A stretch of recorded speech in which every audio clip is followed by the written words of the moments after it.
3年前，我和我的兄弟陆远在一间出租屋里创办了明远物流。3年，从3个人的小作坊到今天估值10个亿，没有陆远就没有明远的今天。阿远，上来！这是打算让我也上去讲几句吗？也没提前告诉我，我可不擅长即兴演讲啊。陆公今天穿这身就来了，他就那样，天天跑车间的人，你见他穿过西装吗？感谢兄弟3年的付出，这是给你的。1万的奖金，这连我的工资都不如，其他人的年终奖也不是这水平才对。一鸣，这是什么意思？你应该知道我那边还等着用钱啊。另外，借着今天这个机会，我宣布一个重要决定：我们明远物流技术团队即将迎来正式升级。从今天起，由大厂资深技术总监张磊先生接任技术副总一职。陆远同志为公司做出了重要贡献，我代表董事会向他表示衷心的感谢。公司将给予他1万元特别奖金，并支持他未来更好的发展。1万？外面都说陆公是合伙人，怎么就给1万？别说了，你看陆公的脸色。你当初跟我说公司是我们俩的，一人一半，现在这算什么？阿远，公司要做大，管理要正规化。你的技术我知道，但大公司要的是体系，不是一个人的手艺。而且手艺可不是用来威胁公司的武器。你说什么？格局得打开，陆远，别让自己难堪。可真是我的好兄弟啊，赵一鸣，你都忘了是谁帮你搭建公司的技术体系了吗？陆远，你也不过只是个技术好一点的工人，别太自以为是。你会后悔的，赵一鸣。你的东西我让人帮你收拾。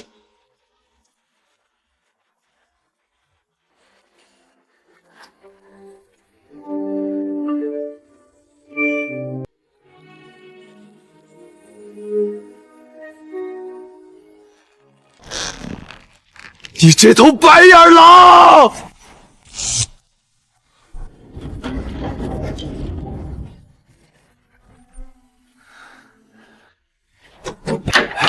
小陆啊，你可算回来了。我东西呢？你公司的人下午来了，说你不干了，帮你把东西搬走了，都装箱了，搁楼道口呢。那个，你既然不干了，房租的事你看什么时候？我没不干。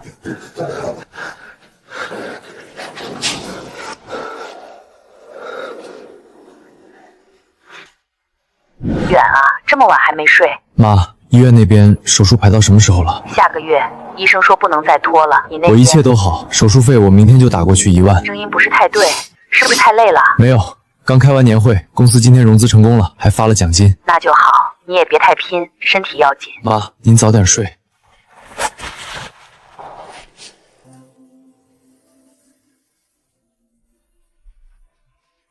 3年，我辞去国企职位，过去支持他的梦想。他告诉我，未来的公司我们一人一半。结果，一切的努力就换了轻飘飘的1万块钱和3个纸箱。兄弟、钱、住处，一夜之间全没了。24岁的我，就这样落入了人生的最低谷。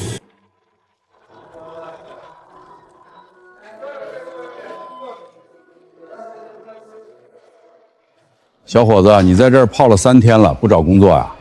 正在找，投了多少家了？37家。37家，一个回的都没有。唉，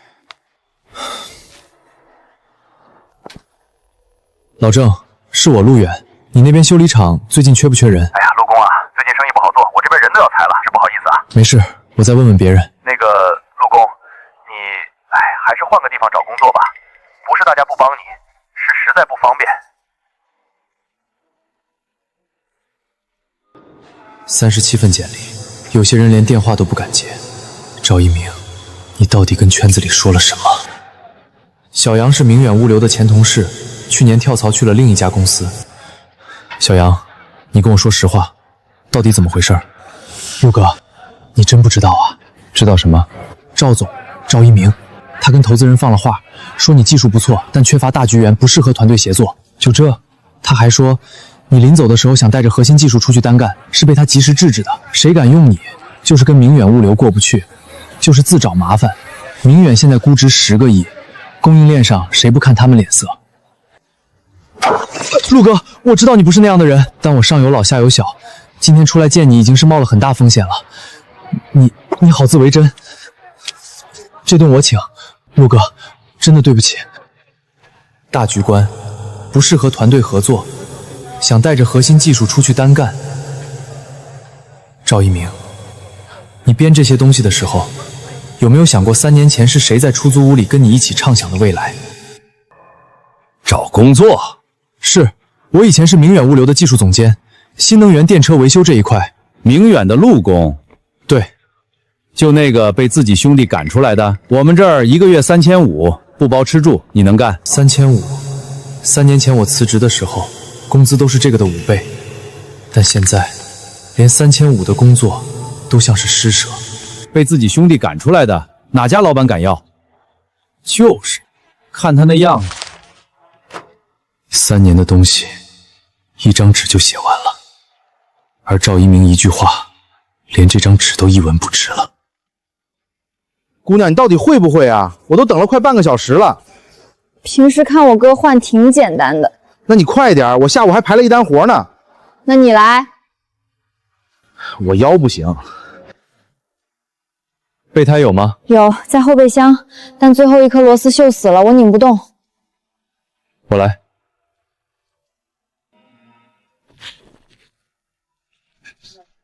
回去让你哥把生锈的螺丝换了，下次再爆胎就拧不动了。可算好了，兄弟，谢谢啊！多少钱？真不用。这个人看起来年纪不大，但眼底2团青黑，像是好几天没睡好，又不像是普通的流浪汉。你是修车的？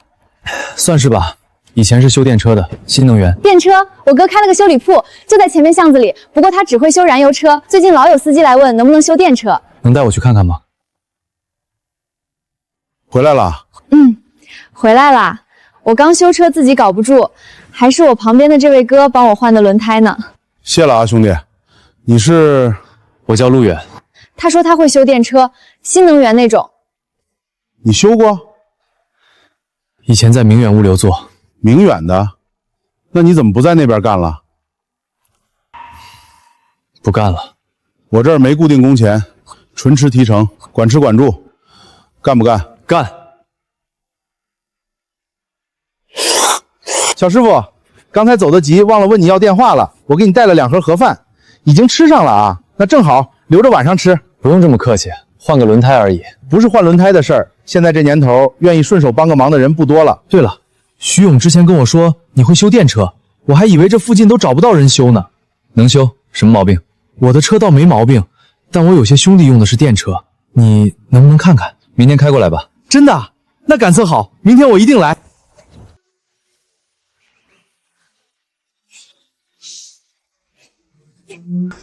破车，昨天还好好的，今天就给我趴苗了。老陈，你昨儿不是刚来过吗？又怎么了？不是我的车，是我一哥们儿的，跑了2家都说电控系统坏了，要换总成，报价2000，他舍不得花这冤枉钱，让我来找你们昨天那个小师傅看看。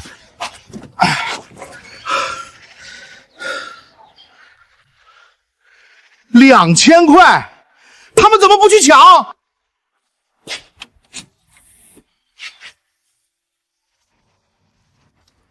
接头氧化，接触不良，电控系统读到异常信号，以为是电池组故障，自动锁死电机了。那要换什么？不换什么，清理一下就行。不换？那2家可都说是电控板烧了。没烧，就是接头的事儿。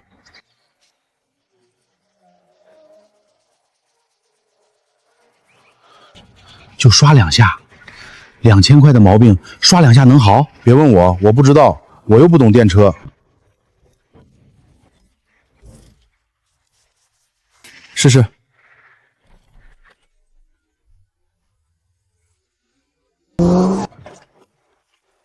就这吗？就这儿。那2个修理厂跟我要2000块。接头氧化是常见毛病，看着像大问题，其实就是接触不良。多少钱？80。多少？80。工时费是不是有点贵了？毕竟我有很久没有亲自上阵谈这些细节了。不，是太便宜了。你叫什么？陆远。陆工，你这人，我记住了。兄弟们，都给我听好了！城中村徐勇修理铺有个叫陆公的，以前明远出来的大神，人家陆公拿个刷子刷了刷，好了就收了80。真的假的？80块修好2000的毛病？别管人家为什么来，反正技术是真的，地址我发定位，你们自己看着办。80块，那2家修理厂报价2000，你80块就搞定了吗？本来就是接头的事儿，收2000是坑人。兄弟啊，你这种人，我以前只在电视里见过。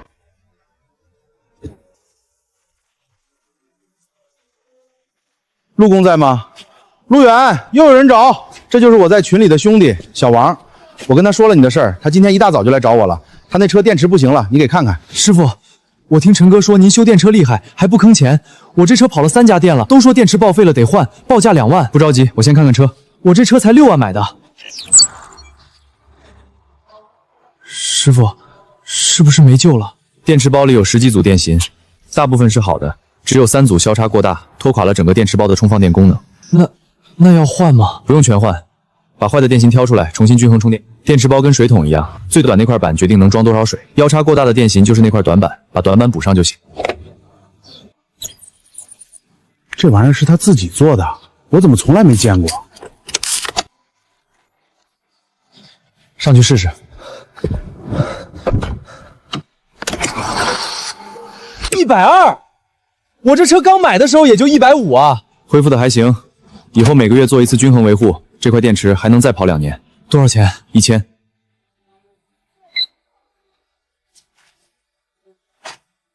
师傅，这车是我贷款买的，买了2年，贷款还没还完，电池就不行了。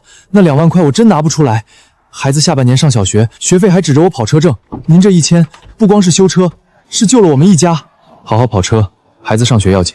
你刚才跟他说以后每个月做一次均衡维护，也就是说他以后每个月都会来你这里修车。是这样。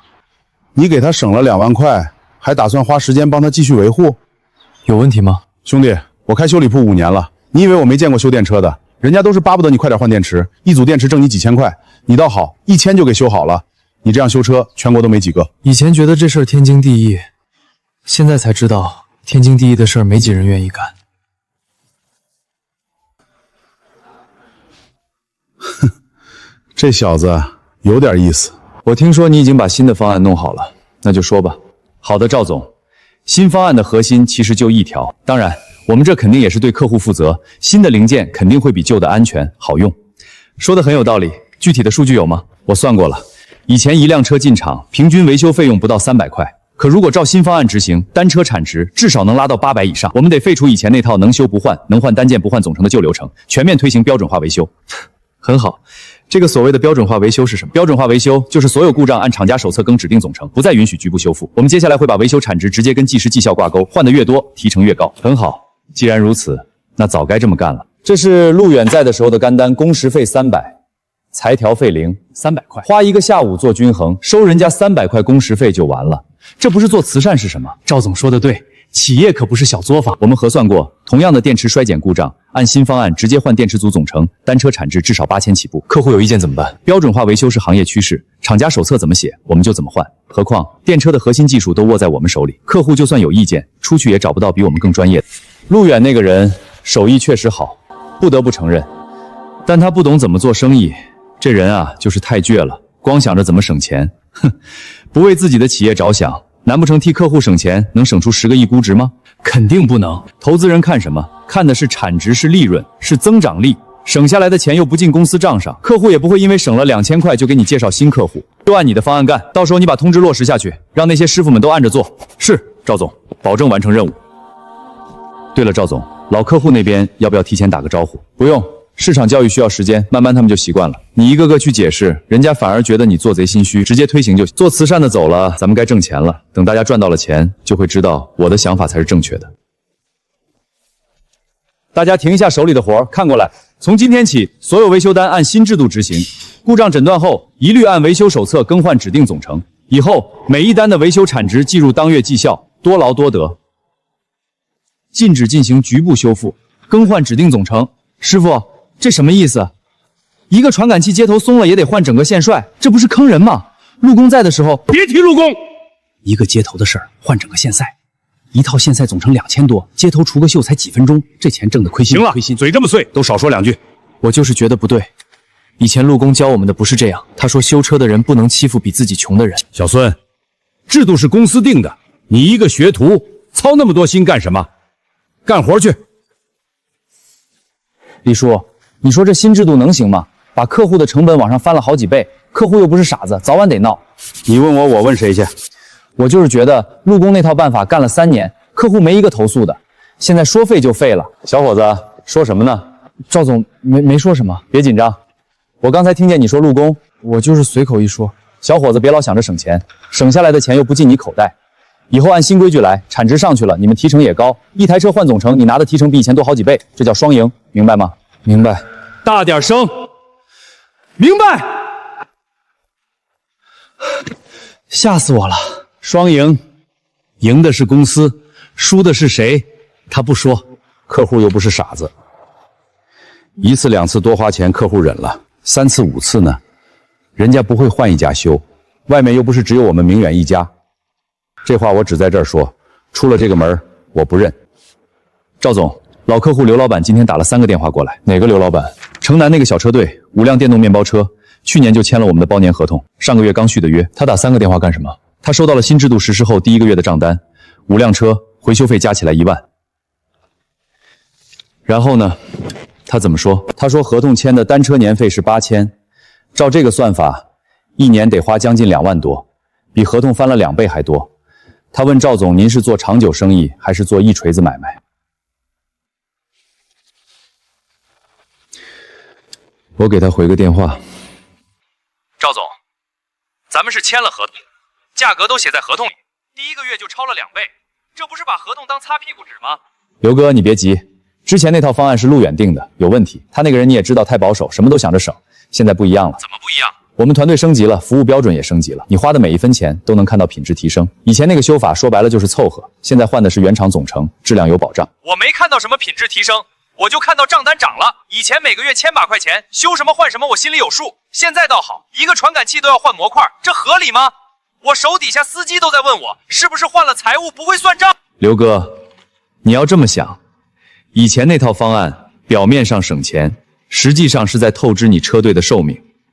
我们现在是正规化维修，从长远看，长远是什么？长远是我照这个价跑1年，利润全搭进去了。刘哥，你要是觉得贵，可以自己去外面找修理厂。不过我得提醒你一句，电车的核心技术都在我们这儿，外面那些小店根本修不了。到时候车趴窝了，别怪我没提前跟你打招呼。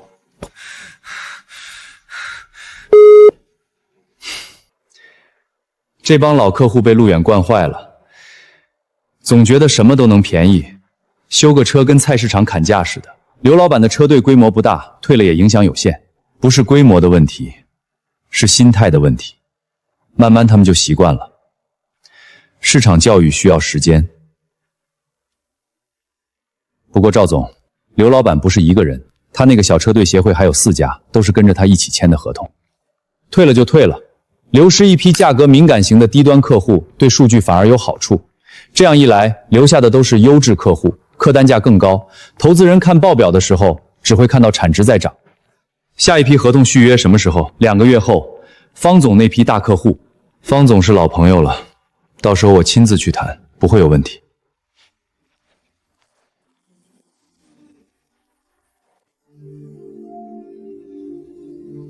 就这儿，就这儿，那个破棚子。别看它门头破，里面的人是真有本事。你就是陈哥说的那个陆工？是我。什么毛病？充不上电，怎么插都不行。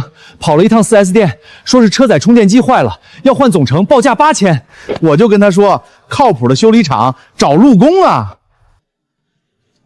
针脚氧化，接触电阻过大，充电桩检测到异常就自动断电了，跟充电机没关系。就这？那 4S 店怎么说是充电机坏了？用电脑扫故障码，确实会显示充电系统异常，但他们没查物理接口。那要怎么修？换这个充电口？不用换，清理一下就行。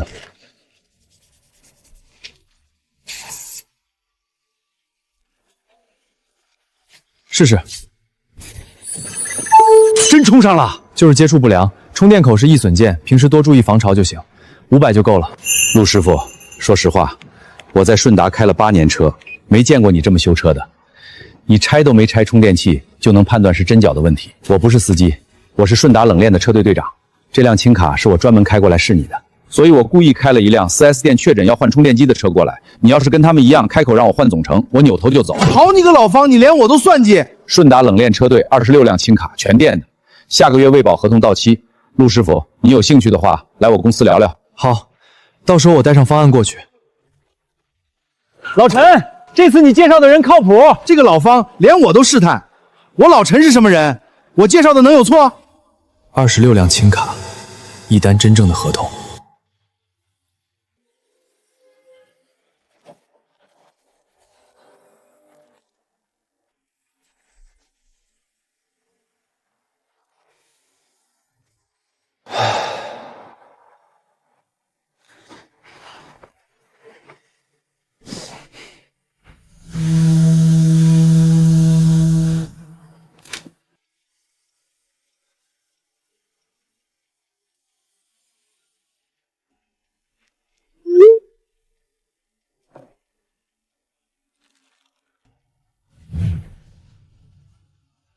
有技术在，即便我坠落到谷底，也一定会再度崛起。在这个名单签字的有4个名字，加上刘老板，一共是5家，必须得想办法安抚一下。5家加起来，足足有包年客户的20%。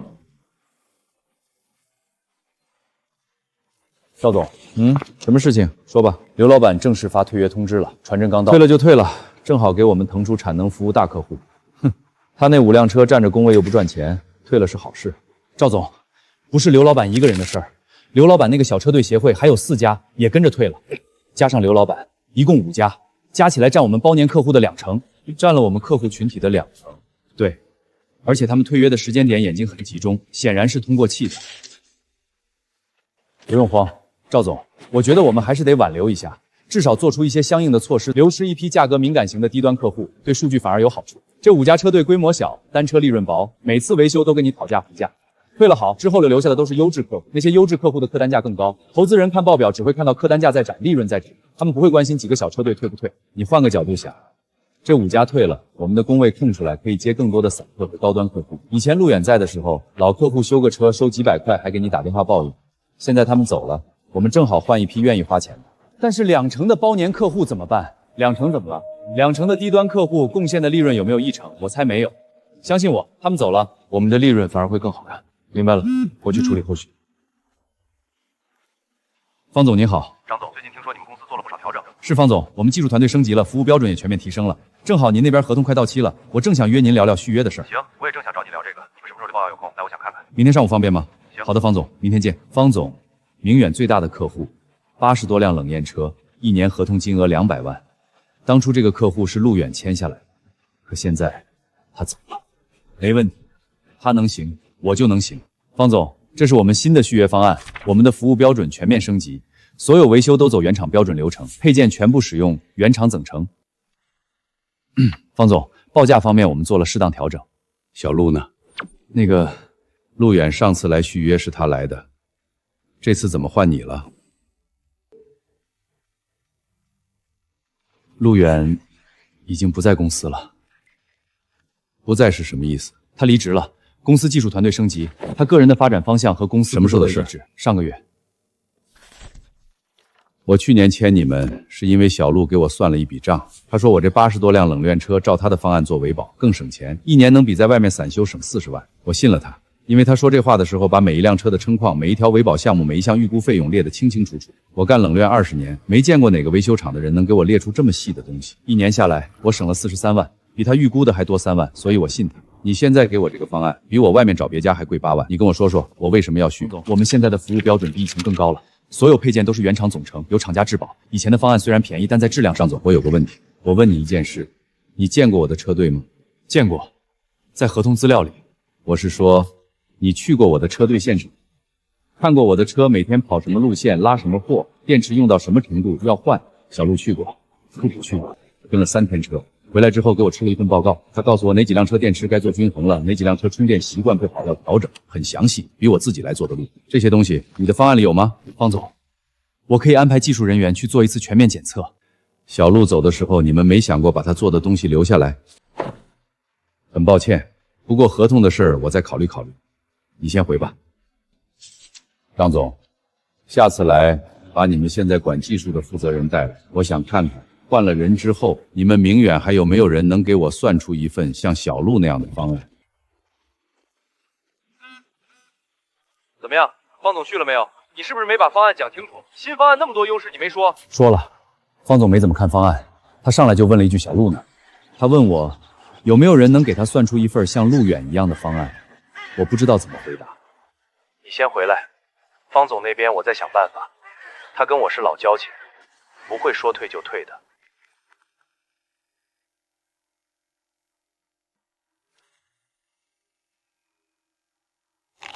方哥，咱们认识也快3年了，今天约你来就是想当面聊聊。最近公司做了些调整，可能有些地方让你不太满意。也没什么不满意的，就是张磊上次来续约方案，我看了一下，价格涨了不少，我就想当面问问你，这价格是怎么定的？当然，方哥，涨价的事儿我跟你解释一下。以前那套方案是陆远定的，他那个人的做事风格你也知道，能省就省，凑合着来。现在不一样了，我们技术团队升级，全部走原厂标准，配件都是原厂总成，由厂家质保。凑合着来？你的意思是陆工以前的方案是凑合着来？赵总，我老吴在方氏领链干了15年车队队长，我也不倚老卖老。这15年里，我见过的修车师傅少说也有上百个。你刚才说陆工凑合，我觉得有点好笑。先不说别的，意思是你们公司以前都是在凑合我们？那肯定不会，我不是这个意思，只是现在有了更优质的方案。那我再跟你说说陆工怎么个凑合法。陆工在的时候，我那批冷藏车电池维保，他亲自上门检测。我那80多辆车停在3个不同的停车场，他挨个跑。有一回大夏天，停车场40多度，他蹲在地上测电池，蹲了1个多小时，也没多收我们1分钱。发现了问题，他也当场处理。有个车电池约差稍微高了点，他当场就调。我说又不严重，下次再说。结果他说不行，说拖1天就多耗1度电，帮我省的即使修车钱也是电钱。我们的其他人也可以的，是吗？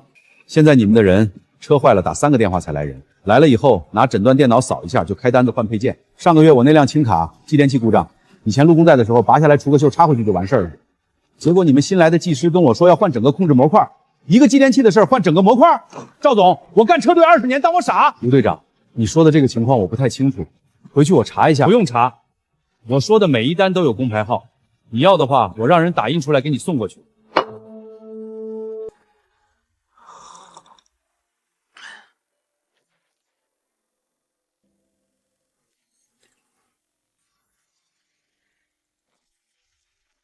吴队长说的这些，我确实不知道。我也知道这种事情是一个态度问题，我们这边做的不好就该认错。方总这边先不要着急，如果是我们的技师操作不规范，该处理处理，该培训培训。一鸣，说实在的，不是这种问题。老吴跟了我15年，他说的话就是我心里想。我上次跟张磊说了，看来没转述到位，所以今天当面再跟你说一遍。方总的意思是，我签明远不是因为你们的品牌，不是因为你们的规模，也不是因为跟你的交情。我说直白一些，生意就是生意，选择你们是因为你们的方案最好，服务到位。归根见底是因为陆远给我出了一套方案，1年帮我省了40多万。现在陆远不在了，你给我一套比外面贵8万的方案，换了是你，你签不签？方哥，你给我一点时间，方案我可以调，价格也可以谈，咱们3年的合作关系不会因为这点事儿就断了。不是价格的事儿。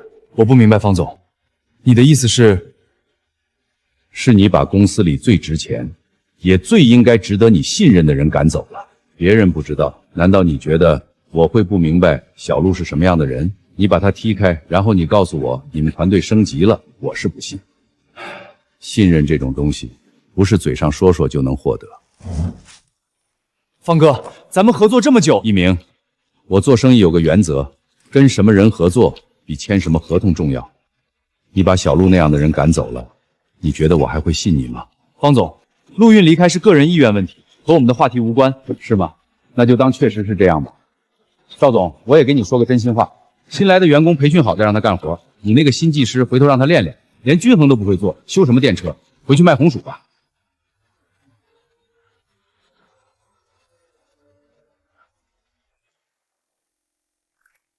好，真好。说这么一大堆，不就是觉得我们涨了价钱你们不满意吗？一口一个陆公，一个口一个陆远，难道我们以前辉煌全是那家伙的功劳吗？一群有眼无珠的家伙，你们迟早一天都会后悔的。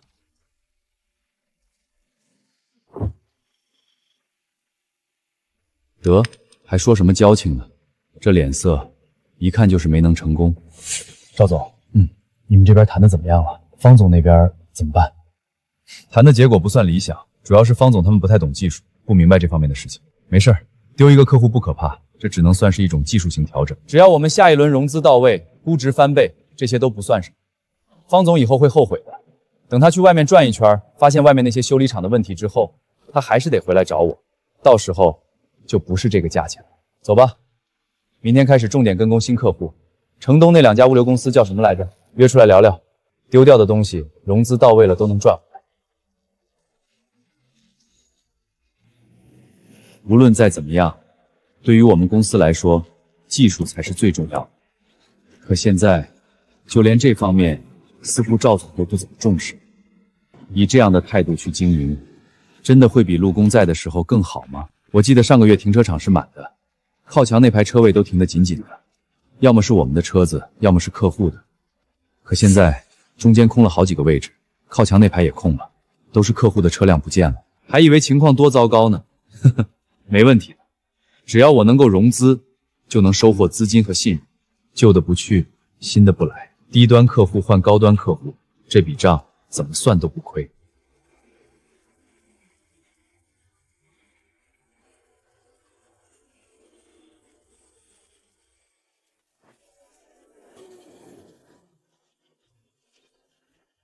老陈，你今天是带了个旅行团来啊？别废话，陆工呢？我今天带的这3个人都是被 4S 店坑过的，你让他出来看看。这3个兄弟都是我在货运市场认识的，昨天在群里聊了一晚上，今天一大早就都来了。你先吃早饭，今天这3辆车够你忙的。师傅，我这车电池续航掉到不到20公里了，4S 店说换电池要2万。我昨天在群里听老陈说你给小王修好了，才收了1000。我先看看，4组电芯越差过大，换掉4组就行，不用换整个电池包。那多少钱？1500吧，算上一些原料的价格。师傅，这个能修吗？4S 店说充电口烧了，报价5000。充电口烧了是因为针节氧化没有及时处理，接触电阻越来越大，发热烧的。小问题，换2根针足就行。但你这个烧的比较厉害，得把充电口从拆下来重新接界。我不太懂，师傅，那这个得多少钱？最多500吧。师傅，我这车方向盘助力失良，打方向跟掰手腕似的，跑了2家店，一家说3000，另一家说5000，一个说是电池有问题，一个说动力，我也不懂。不着急，让我试试对。仔细听的话，能听到助力电机在转，声音发闷，像是被什么东西卡住了。电机没坏，润滑油干了，螺门卡住了，清理一下，重新上油就行。就只是这样？说白了是你们保养不够到位导致的。好了，你再试试。好了，真的好了。以后保养的时候记得让师傅给转向系统上油，这毛病就是缺油缺出来的。300，3000和5000的报价，你300修好了。师傅，我真不知道该怎么谢你。没事儿，这只是我该做的，做生意就得这样，一码归一码。陆工，你记不记得你第一天来的时候，这铺子门口一天都过不了几个人？记得。你现在一天修3辆车，微信加了30多个司机，老郑、小刘、阿强这3个人明天回了货运市场，一人再给你介绍3个。徐勇，你信不信？不出3个月，你这棚子装不下他。1个月都够呛，我已经在找隔壁的门面了。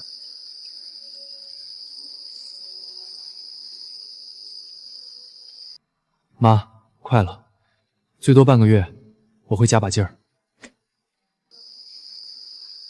陆工，明天还有个开环尾车的师傅要来，也是电池的毛病。有多少都喊过来，我不嫌累。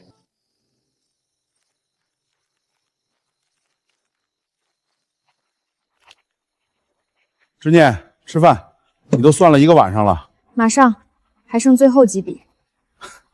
你这记得也太细了，一个螺丝多少钱你都写上。5分钱也是成本，不记清楚，月底怎么知道赚了还是赔了？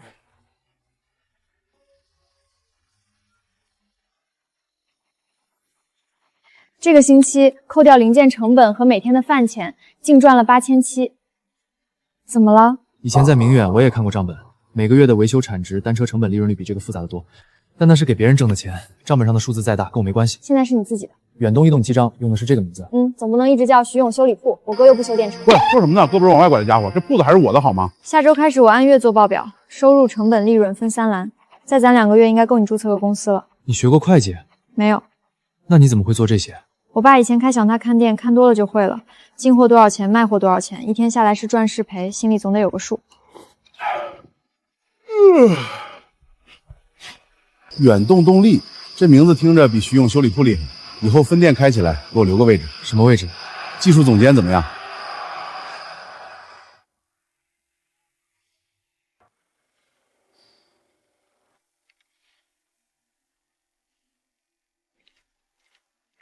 师傅，怎么了？周师傅，看你这样子有事儿。张总，这辆面包车我去看了，车顶灯线路短路，就是顶灯边上那根火线的绝缘皮磨破了，搭地了，这就是个小问题，剥开线皮缠一圈绝缘胶布就能好。你让我换整个顶棚线束总成，这一套总成至少得2000多块呀。这跟人家说线皮磨破了，几毛钱的绝缘胶布就能解决的事儿，咱们收2200，这说不过去。周师傅，咱们的制度上怎么写？制度是制度，但修车不能光看制度，这车就是个线磨破了。按流程走。张总，我在明远干了快3年了，陆工在的时候，这种毛病就是剥开线皮缠一圈胶布的事儿，咱们收人家几10块工时费，客户也就高高兴兴开走了。现在要收2200，客户问起来，我怎么回答？周师傅，制度是赵总定的，你要是有意见，可以去找赵总谈。师傅，张总怎么说？规章制度。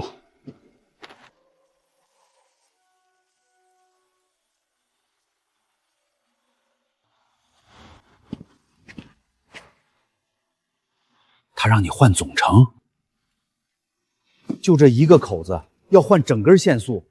这根线从车顶走到仪表台底下，要拆顶屏、拆中控、拆地毯。师傅，这明明就是缠一圈胶布的事儿。干活，别多话。2200，购买一箱绝缘胶布，缠一辈子线都用不完。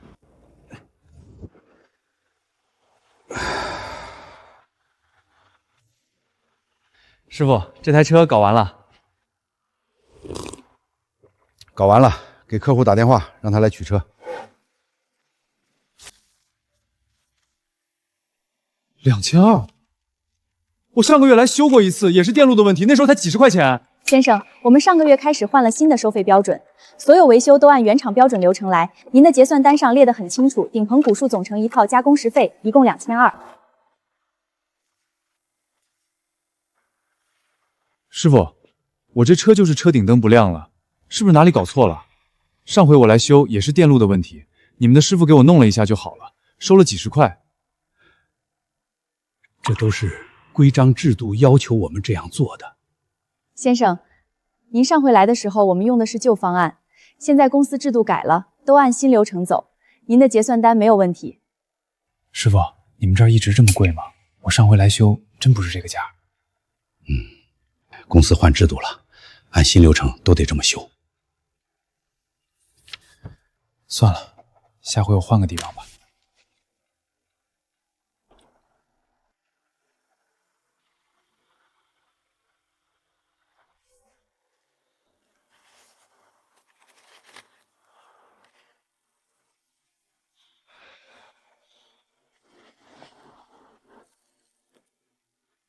老规矩不一定对，但新规矩一定是错的。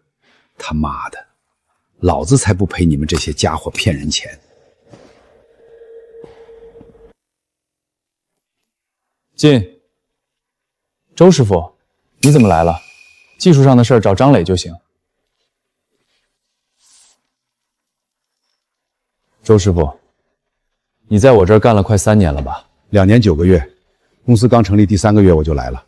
2年9个月，你是明远最早的几个老师傅之一，有什么不满意的你跟我说，是不是嫌工资低？可以谈，还是嫌工位不好也可以调。赵总，我没什么不满意的，就是觉得干不下去了。说吧，什么原因？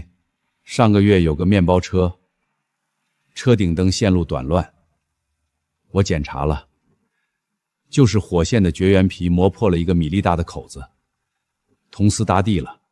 然后呢？按新流程，换了一套顶棚验速总成，拆了顶棚中控仪表台2200。那个客户来取车的时候，拿笔签字的手在抖，他从口袋里掏钱，50的、10块的，凑到最后刚好够。周师傅，制度就是制度，公司要发展，不能靠人。赵总，我不是来跟你讨论制度的，我是来交辞职的。我在明远干了快3年，以前陆工在的时候，我每天下班回家躺床上就能睡着。这和我们的制度有什么关系？因为我知道今天修的每一台车都对得起客户花的每一分钱。现在我晚上躺床上，脑子里全是那个客户签字时手抖的样子。他不富裕，不是什么有钱人，对他而言，在我们这里修个车就得花掉1个月的生活费，搭进去多少力气？周师傅，我们干了活，帮他换了东西，赚钱，难不成还不应该？赚钱天经地义，但赵总，我以前在别处修车，老板让我坑人，我走了。来明远的时候，陆工跟我说这儿不一样，这儿只管好好修车就行。可惜现在他走了，赚钱没问题，赚这种昧着良心的钱，至少我做不来。您忙，我不打扰了。周师傅，你出了这个门，这个年纪再找一份像样的工作不容易吧？周师傅，你有骨气，你觉得我们是在坑人，没问题。我们是正规企业，你随时都能走。不过我提醒你一句，你家里还有女儿、老婆要养，出了这个门，你这个年纪再找工作不容易。能够用这种来威胁人，真是看错了你。赵总，你知道他走的那天晚上，车间里多少人在背后骂你吗？没人敢当面说而已。对他们而言，你不过只是一个暴君，一个无耻的把兄弟都给丢掉的人。我怎样，从哪里找工作，犯不着你在这儿计较。赵一鸣，少管闲事。好，很好，一个都是陆远教出来的好师傅，都是他妈的有傲骨的青天大老爷啊！一群修车的，一群懂点技术的，以为我不知道你们在想什么。你们就是希望从我手里拿更多的钱。什么修车的底线，什么不能欺负穷人，说的好听，不就是嫌新制度让你们少挣了吗？哼，以前指不动收了人家多少红包。以前陆远在的时候，你们跟着他吃香的喝辣的，现在换了个管事的，你们就开始跟我谈底线了。底线是你们说了算的，公司的战略、投资人的要求、市场的竞争，你们懂什么？你们只懂拿着扳手拧螺丝。明远能到今天，靠的是你们的扳手还是我的融资？走了也好，不认同公司战略的人留在这里也是负资产。周师傅走了，我再招10个周师傅、王师傅、赵师傅，多的是。明远的招牌在这儿，还怕招不到人？一群修车的真把自己当回事了，大把的人等着进明远。技术是能学的，流程是能教的，但平台不是谁都能给。我给你们的平台，你们倒反过来教训我。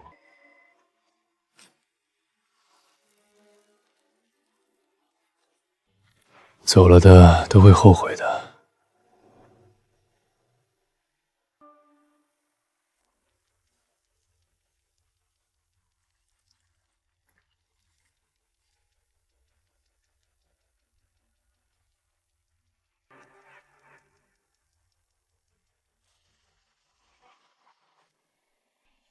周师傅都走了，咱们还待着干嘛？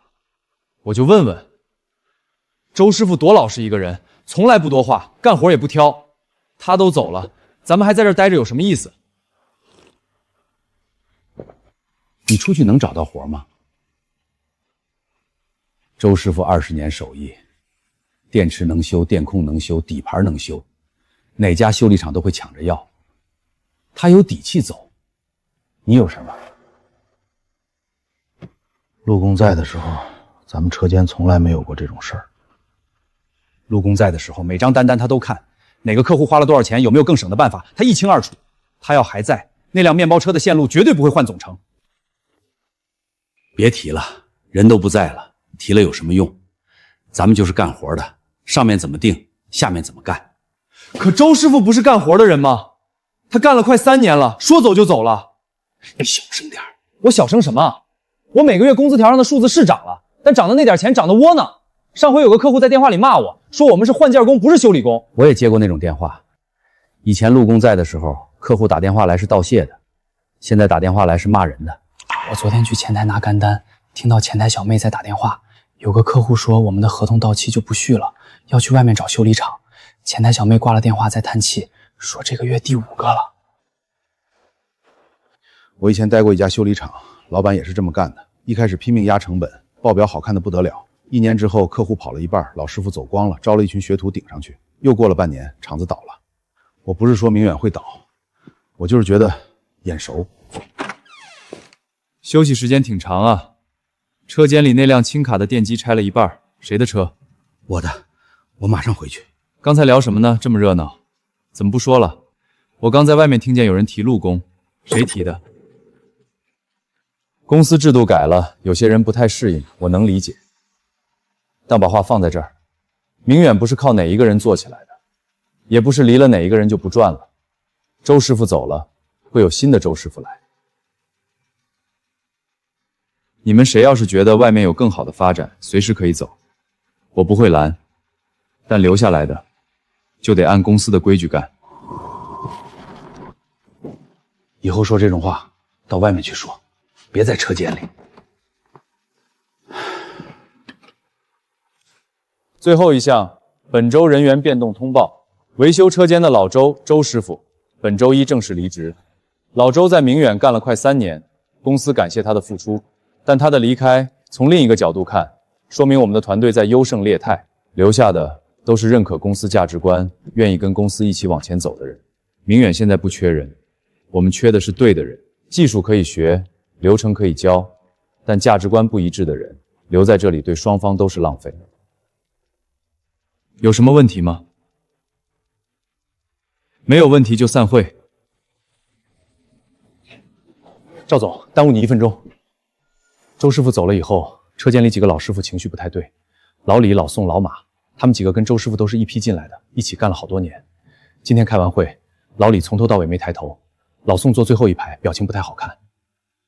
所以呢，要不要我去车间跟他们谈谈，安抚一下，别让情绪扩散？你把精力放在融资数据和客户结构上，车间里的事儿他们自己会调节。觉得不痛快的，走了就走了，走一批我们再招一批。走了就走了，再招一批。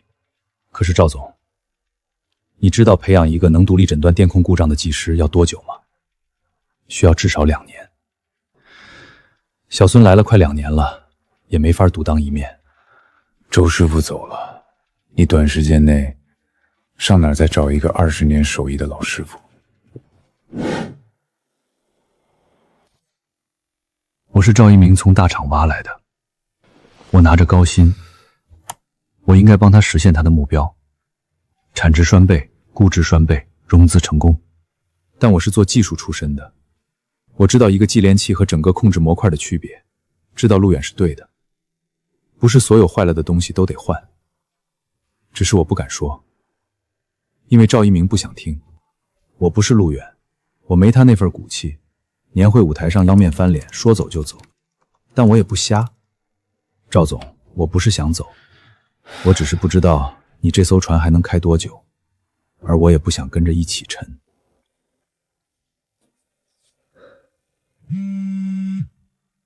周哥，陆工，我离职了，前天辞呈交了，当天就走了。赵一鸣怎么说？他说我出了这个门，这个年纪再找工作不容易。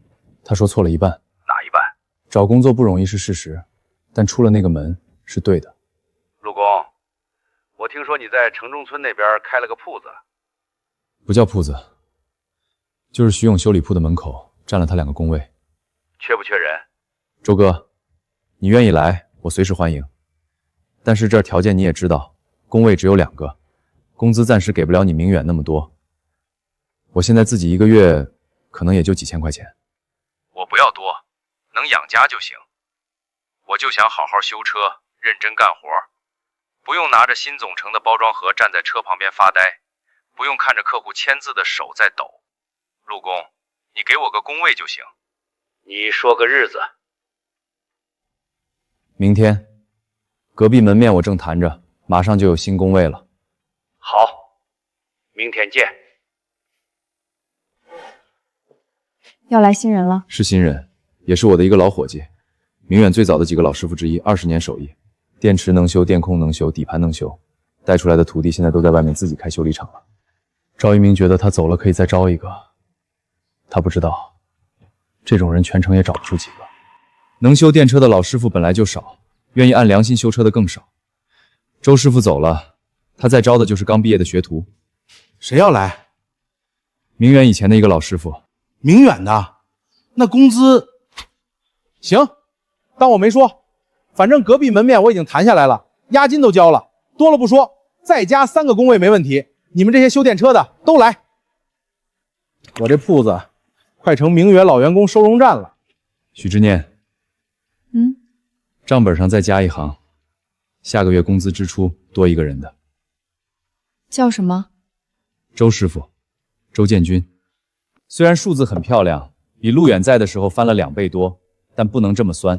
虽然收入有所提升，但月活跃客户数跌了，这个数字从120家降到了现在的81家，这样下去不行。技术人员越来越少，剩下的优势就是大品牌保障，但这也是劣势，因为更贵。说吧。上次您让我留意的机会有进展了。城东有一家新能源物流公司正在组建自己的维保团队，是技术总监的岗位，薪资比您现在高20%，有兴趣聊聊吗？我这边确实在看机会。那我把这地发您邮箱。对了，还有一件事儿，我最近在圈子里听到一个名字，叫陆远。陆远？对，之前在明远待过，现在自己在城中村开了个修理铺。他那边最近在招人，规模不大，但势头很猛。我知道他，我跟他共事过。那您比我清楚，圈子里都在说明远流失的客户有一半去了他那边。他那个修理铺现在一天修10几台车，工位都不够用。张总，您跟他是旧相识，没想过去聊聊？我考虑一下。城东的物流公司技术总监，薪资涨2成。陆远那边总利润说不定都没我工资高，但周师傅应该也是去他那边。老李、老宋、老马私下都说陆工好。方总说，换人之后明远没有人能给他算出那份维保方案。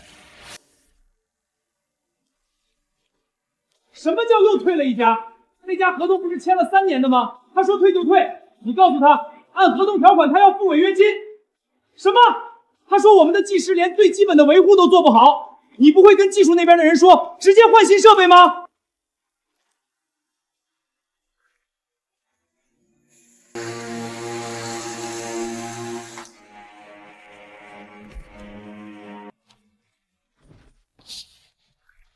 张总，你来的正好，你看这个数据做的怎么样？我把退约的小客户踢掉之后，客单价反而涨了。投资人那边我就这么讲，你看行不行？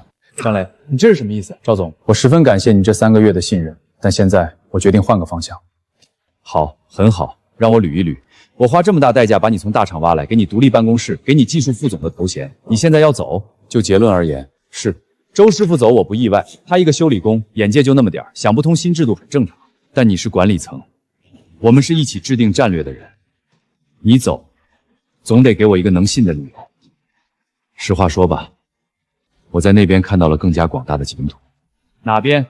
是那几个和我们竞争的，还是某个刚起步的小破修理厂？难不成你真以为除了我们之外的其他修理厂、其他公司会更有前途？我就不多说了，赵总，咱们都是做生意的，你应该理解人往高处走。我不能把自己的职业生涯打在一艘可能沉的船上。可能沉的船，荒谬！我们一直在进步。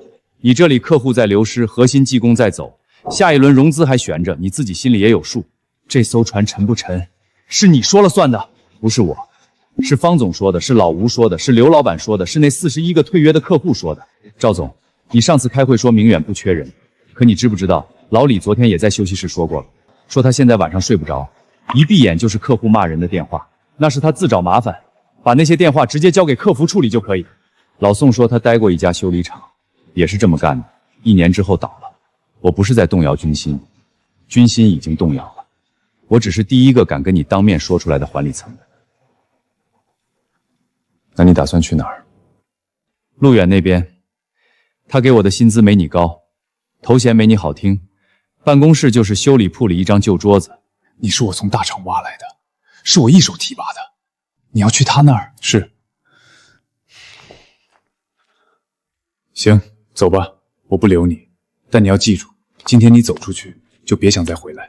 赵总，有件事我一直没跟你说，你推标准化维修那天，我估算的单车产值翻2番，是基于客户数量不变的前提。但实际上，第1个月客户就走了11家，第2个月走了15家，这个月到今天为止又走了5家，产值是涨了，但总营收在降。可你开会从来不问我总营收，你只问产值。也许你自己也知道不对地方在哪儿了吧？你上次在周会上说低端客户流失了是好事，但方总不是低端客户，方总是我们最大的客户。他退约的理由不是嫌贵，是他说明远没有人能给他算出一份像样的维保方案，因为那个方案不是别人，是路远做的。你当初跟我说只要规范化管理什么都好办，现在问题来了，你第一个跑，那我对你的信任呢？我把技术部全权交给你，给你最高权限让你放手去做，我给你配人配设备，你说换流程就换流程，你说推标准化就推标准化，现在你跟我说你要去路远那边。赵总，规范化是你想要的，方案是我出的，我只是负责将你的想法化为现实，区别只是我比其他人更加务实，愿意去执行你的计划而已。但计划的执行是你拍板的，我说换总成提高产值，你签了字，我说老客户可能会有反弹，你说市场教育需要时间，我说周师傅走了会影响车间稳定，你说明远不缺人，每一步都是你拍的板，我只是执行者，你才是决策者。所以你觉得这一切都是我的责任？我没有说责任，我只是说事实。你雇我来是执行你的战略，我执行了，现在战略的结果出来了，我不认为这个结果值得我继续留在这里，就这么简单。而且说实话，我当初以为你有底牌，赵总，我以为你敢把路远赶走，手里一定还握着更厉害的技术储备，或者是更好的技术团队，或者是什么我不知道的资源。结果你把路远赶走了，我才发现你手里最大的那张牌就是他，你自己把王牌扔了，还指望我帮你兜底。赵总，我是拿钱办事的人，你给的钱多我来，他给的前途更大我走，拿多少钱就做多少活，这是我的原则。陆工那个人我不欣赏，太轴，说什么能修不换，不能欺负比自己穷的人，这种话在职场上说白了就是幼稚。自己累死累活给公司省钱，最后被你10万块就打发了。换我绝不会这么傻。既然如此，你还要去和一个这样的呆子合作，至少和那样的人合作，我心里踏实。我不会担心他哪天为了业绩坑我，我不会担心他在背后改我的数据，不会担心他把我的方案拿去跟老板邀功，然后把我一脚踹开。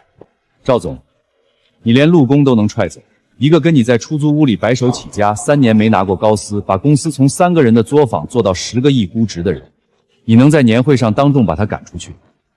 你让我们怎么信你？不说他，周师傅信了你3年，你让他换总成坑客户，他不愿意，你就让他走。我张磊跟你也没多久，你让我怎么相信你不会明天翻脸也把我踹了？谁会真心信你？谁会为您死心塌地？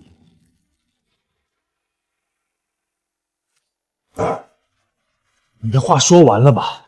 给我滚出去！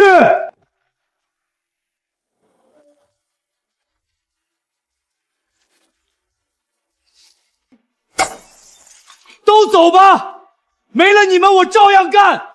老子的 HR 一晚上就能找来比你们更强好100倍的人。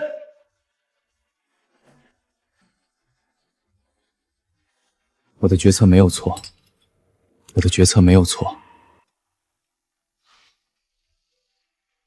张总也走了，通知上写的技术副总张磊因个人原因离职。走得好，走得比周师傅还快。周师傅走了，张总也走了，下一个是谁？张总走之前跟我说了一句话，李叔，你说咱们还能撑多久？你问我，我问谁去？我今天早上去前台，听到销售部的人在打电话，又一个客户退约了。销售主管挂了电话在骂人，说客户宁愿多跑10公里去找远。我在这儿干了快3年，陆工在的时候，咱们车间是全市最忙的电车维修车间，门口排队的车能从巷子口排到马路边。现在你们看看停车场，还剩几辆车？叫 HR 主管过来。现在，张磊离职了，周师傅也离职了，车间里还有几个老师傅，但我不指望他们待太久。我要你在1周之内给我招到以下人员：技术总监1名，要求有大厂背景，5年以上新能源车维修管理经验；资深电控技师3名，要求能独立诊断电控系统故障；电池技术员2名，要求会做电池均衡和电池包维修。总人数6人，1周内到岗。薪资不是问题，融资马上到位，钱不是问题。我要的是人，你只管去找，条件可以谈。赵总，我能不能说一句？说。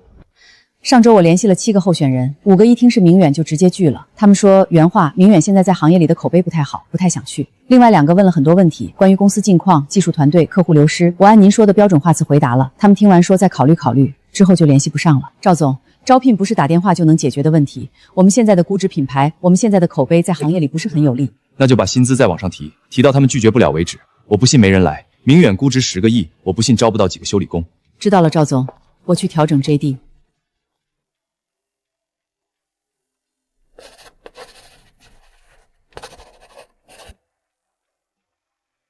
你说他今天来？说好的。陆工，周哥，我来跟你干了。周哥，这里没有陆工，都是修车的。行，咱们都是修车的。陆工，我来报道。张总，你也来了？不是张总了，跟老周一样来修车的。张磊，你来，我欢迎。但我这里的规矩你清楚，能修的零件不换，能换单件的不换总成。不管客户懂不懂车，报的价要对得起自己的良心。按我的标准修车，出了问题我扛，谁坑客户，我让谁走人。明白？我来之前就想清楚了，我跟着你学技术，按你的规矩来。做错了你尽管说。工装我也买了，以前在明远穿西装，现在在这儿穿工装，入乡随俗。张总，别叫张总了，叫老张吧。行，老张，咱俩都是从明远出来的，在这儿好好干，别再坑人了。不坑了，以前坑的，以后都补回来。执念，把你写的那块牌子拿过来。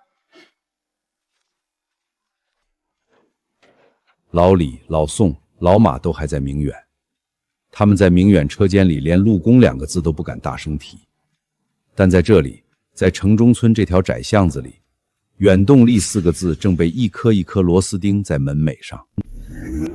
就这儿，就这儿，别看破，里面的人不破。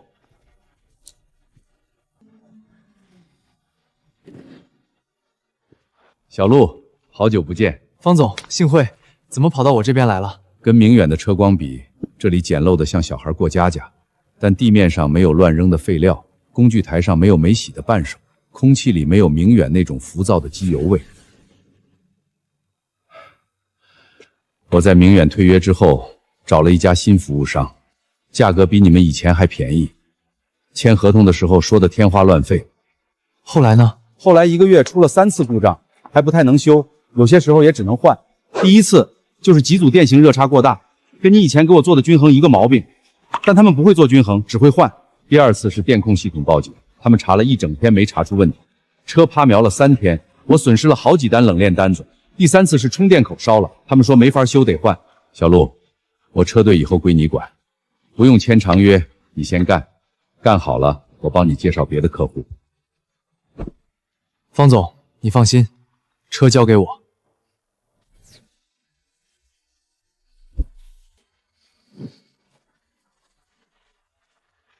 老陆，80多辆，全电的，咱们3个人怎么干？4个人80多辆车，分批次来，先做全车检测，按电池健康程度排序，最差的先修，能做均衡的做均衡，该换电芯的换电芯。每辆车建一个维保档案，以后定期跟踪，跟以前在明远给方总做的那套方案一样。不过这次执行的人换成了咱们自己。老张，你学得挺快，学技术就得这样，不懂就问，学到的就得牢牢抓住。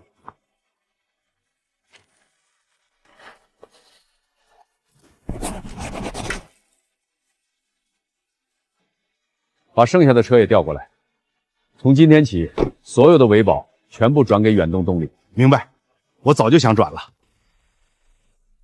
86辆车，分3组。周哥，你带徐勇做基础检查，轮胎、刹车、灯光、底盘作响，每辆车15分钟，有问题的标红。老张，你负责电控系统诊断，故障码、电池管理系统、充电系统，每辆车建一个电子档案。设备呢？我那台便携诊断仪你拿去用，虽然比不上明远那套大设备，但查故障码够用了。不够的地方用弯腰夹手动测。行，你呢？电池均衡和续航 right 检的疑难车全部留给我，哪些车电池越差大的，老张你标出来，我来处理。我帮你们照明，外面那几盏路灯跟萤火虫似的，根本不够用。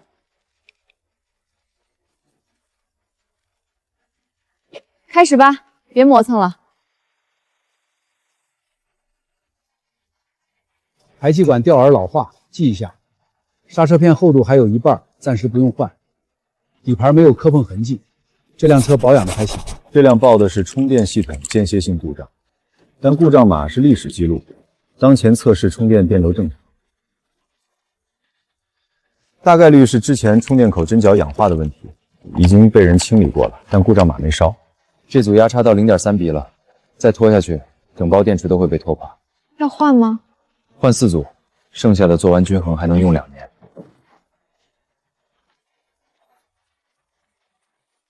我就知道你们今晚得通宵。包子是巷口那家药烟买的，还热乎，别光顾着修车，吃点东西。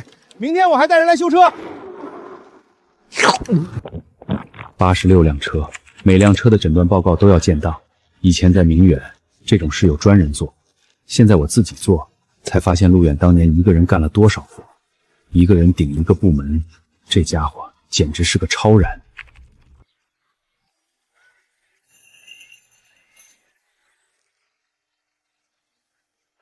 陆哥，你睡了吗？要不要吃个早饭再休息？还行，刚闭上眼睛，没来得及睡觉呢。你们累了一整个晚上都没休息，但效果也好得吓人。86辆车，一晚上全部检测完，你带着3个人干了明远一个车间都干不完的活。那是因为没人偷懒，尤其是张磊，这家伙未来的成就一定也会很吓人。以及方总把车队交给我，我不能让他觉得所托非人。这些车子该不会全部都是弄好的吧？你们这是通宵了？你来这里之前刚搞完。这些东西我在明远从来没见过。当然了，以前陆工你在的时候见过，后来就再也没人给我写过这么细的东西了。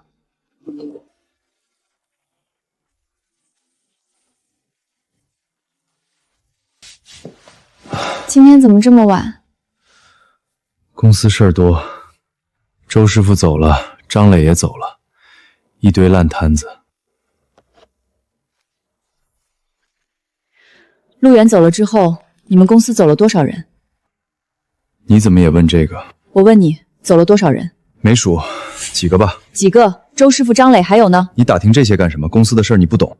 一鸣，我们结婚3年了，你以前不是这样的。你以前跟我说，你拉陆远创业是因为他是你最信任的人。你说他技术好，人踏实，不会耍心眼儿。你说你们俩一起什么坎都能过去。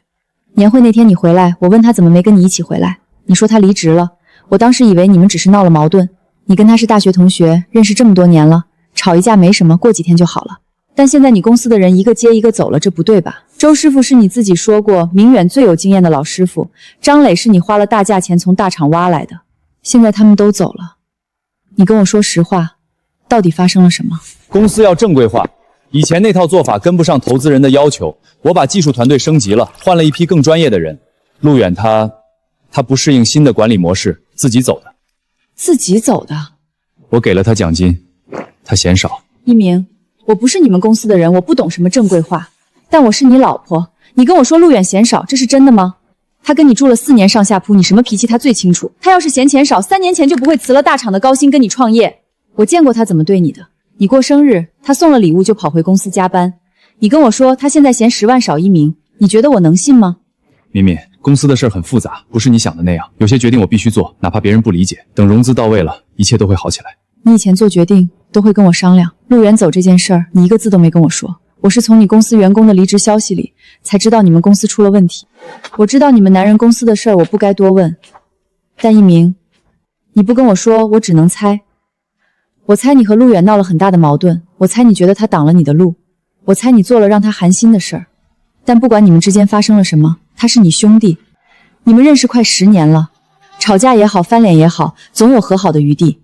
你哪天想通了，给他打个电话，他应该会接的。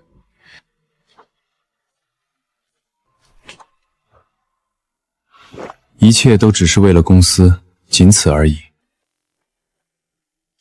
账户里少了8万块，你转的？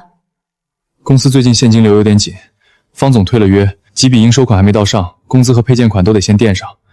我先周转一下，等融资到位就还回来。你上次也说融资到位就好了，那是2个月前。这次不一样，投资人那边已经进了第2轮进条，最快下个月就能签协议，到时候资金进来了，这点周转的钱分分钟。8万块不是一点周转的钱，是我们攒了大半年的存款。敏敏，开公司就是这样，有起有落，你不能只看眼前。我不是只看眼前，我是看你不跟我说实话，钱转出去了，账户上少了一小半存款，你一个字都没跟我提。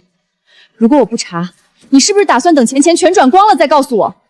我不是不让你用钱，公司的困难我也知道，但你得跟我说，我们是夫妻，不是你一个人扛着就行的。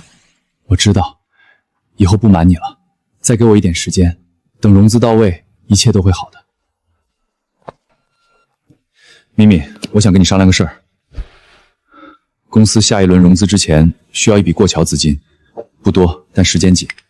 我想把你名下那套房子先抵押出去，做个短期的经营贷，等融资款一到，马上就能解押。那套房子是我爸去世前留给我的，那套房子永远不动。是暂时抵押，不是卖掉，最多3个月，融资一到马上就还上。敏敏，现在公司就差这最后一口气了。一鸣，公司是不是出了什么问题？没有，就是现金流紧一点，撑过这一阵就好了。你上次说融资下个月签，现在又要抵押房子做经营贷，你跟我说实话。敏敏，你信不信我？我自己心里有数，公司是我一手做起来的，什么风浪没见过。这次也一样，撑过去就好了。你别想太多。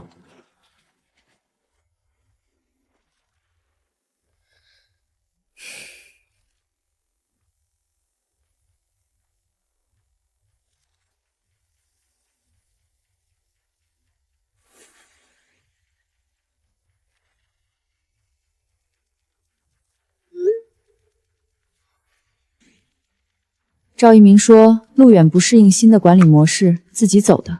可帖子里说的是当众赶走，说的是老师傅走光了，客户也走光了。这些事，赵一鸣一个字都没跟我说过。敏敏，上次跟你说的事儿，抵押房子办经营贷，银行那边我托人问过了，利率可以谈，放宽也快，你考虑的怎么样？我考虑过了，不行。你都没看方案，利息我来付。期限最短3个月就能解押。敏敏，公司就差这最后一口气了，你在公司最困难的时候帮我一把，等融资到了我加倍补偿你。一鸣，我问你一件事，陆远走的时候，你们到底是怎么谈的？他走都走了，你老提他干什么？这事儿跟房子有什么关系？有关系。你跟我说他是不适应新制度自己走的，但我听到的不是这样。你听谁说的？这重要吗？重要的是你到底怎么对他的。敏敏，你不懂。公司要正规化，投资人不认他那种野路子的技术。我留他在公司，投资人就不投钱。我给了他奖金，仁至义尽了，他不领情，当众跟我翻脸，我能怎么办？难道为了他一个人把整个融资搞黄？那他走了之后，你身边的人都走了，方总走了，周师傅走了，张磊也走了，你就不想想是为什么吗？他们走了是因为他们不理解我的战略。公司的战略是长远的，他们只看眼前的利益。方总嫌贵，周师傅嫌麻烦，张磊是哪里有钱去哪里，他们不代表什么。等融资到位了，他们都会后悔。到时候明远做大了，他们想回来，我还不一定要。一鸣，你知道你在说什么吗？我在说事实。方总跟你合作了2年多，周师傅跟着你干了快3年，张磊是你亲自挖来的人，他们都走了，你觉得是他们的问题？他们的走法都有各自的理由。那陆远呢？他辞了高薪投奔你，3年不要分红，他走也是他的问题吗？一鸣，你以前不是这样的。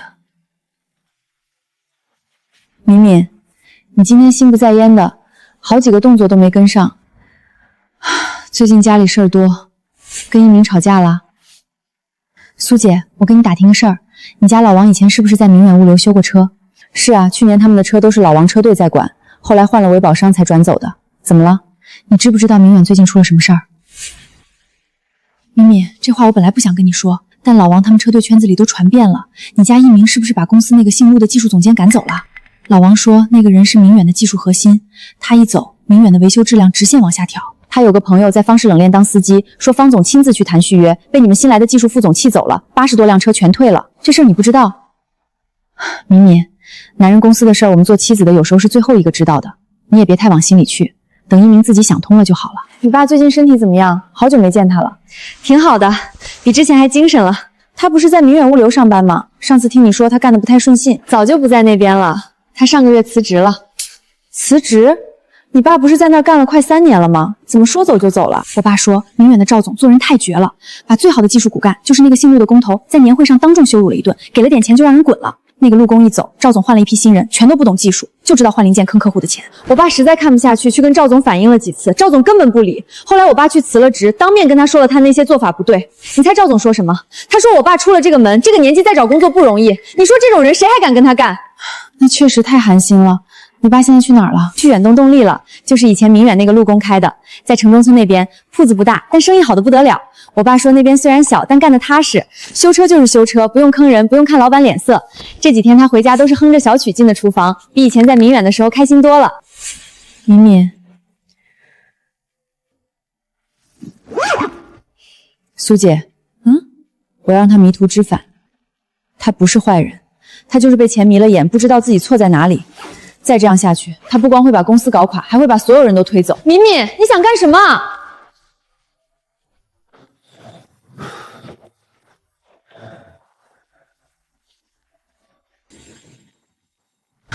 你干什么？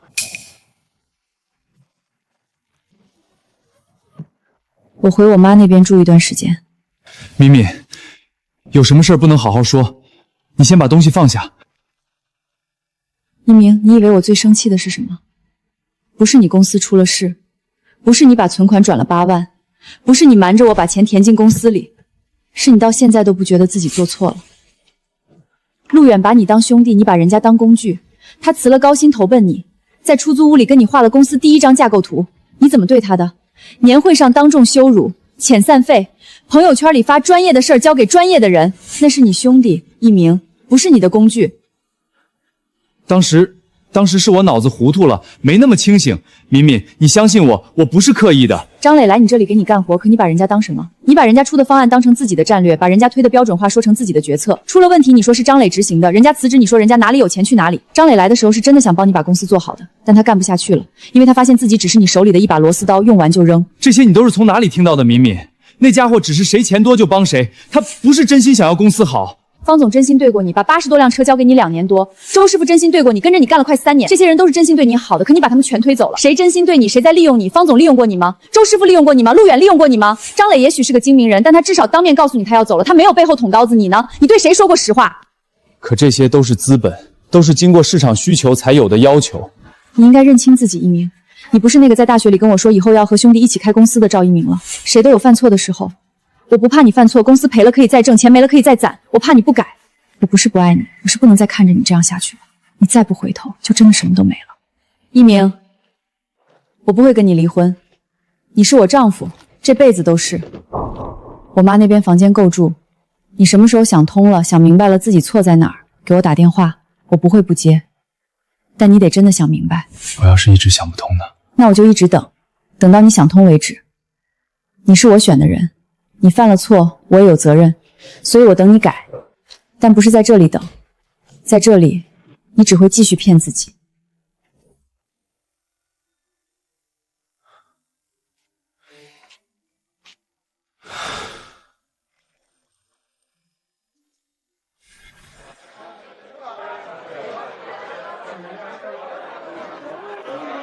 第一杯，恭喜你，能找到敏姐这么好的老婆，是你上辈子修来的福气。第二杯，祝你越做越大。兄弟，你是我见过最聪明的人，你一定能成。第三杯，敬兄弟情谊。大老爷们儿，喝！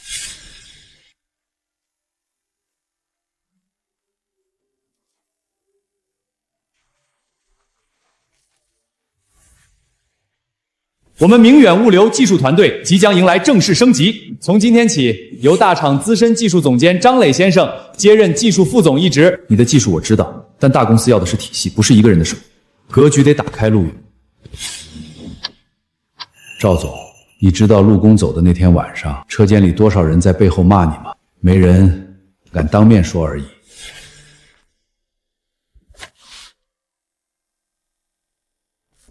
赵总。你连陆工都能踹走，你让我们怎么信你？陆远说我是他最信任的人，周师傅说我学修车不是为了干这个，张磊说你把王牌扔了，方总说你把小陆赶走了，我凭什么信你？敏敏说不怕我犯错，怕我不改。可我不这么说，我还能怎么说？公司走到今天，我把所有的人都推走了，我要是不撑住，我就什么都没有了。我撑了这么久，你现在让我承认我撑错了，那之前的一切算什么？那我赶走陆远算什么？我推开周师傅算什么？我让张雷滚算什么？我让敏敏拉着行李箱走出这个门算什么？我没错。等我成功，等我成为这个城市最大的供应商，等我把明远做成行业第一，在超辉煌的时候，他会明白的。他们都会回来的。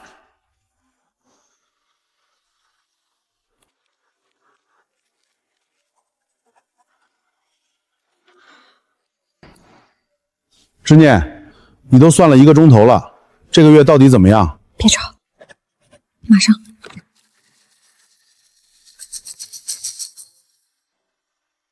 陆远，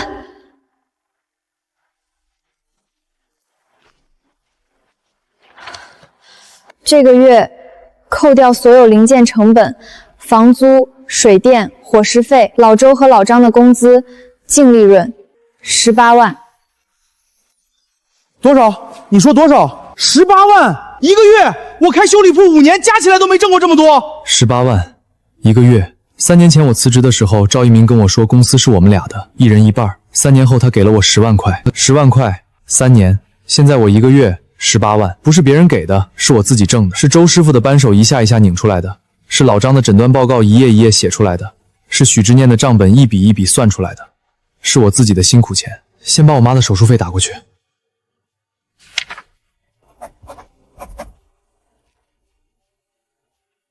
18万。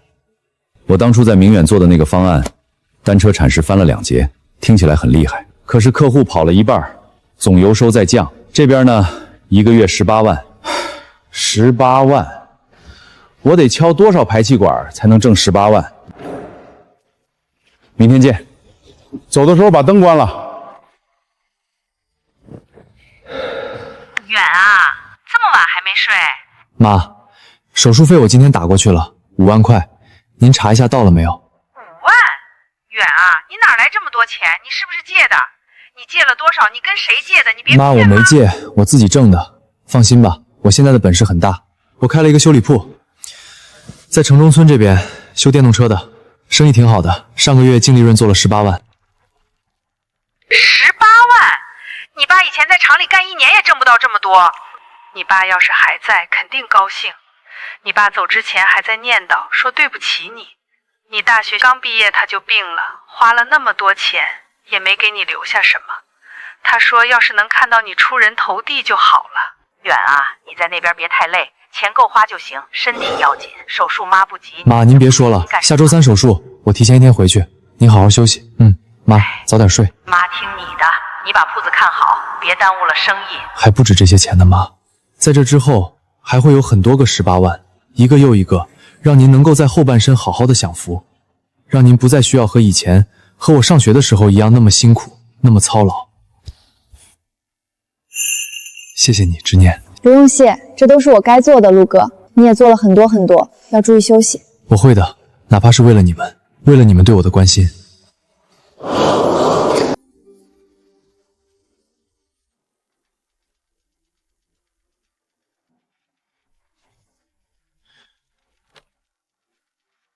叫销售主管过来。你自己看看，3个月新签了3家，3家，其中2家是悦动的小车队，加起来不到10辆车。销售部5个人，3个月就给我签了这点东西。你们天天在外面跑，跑了些什么？说话。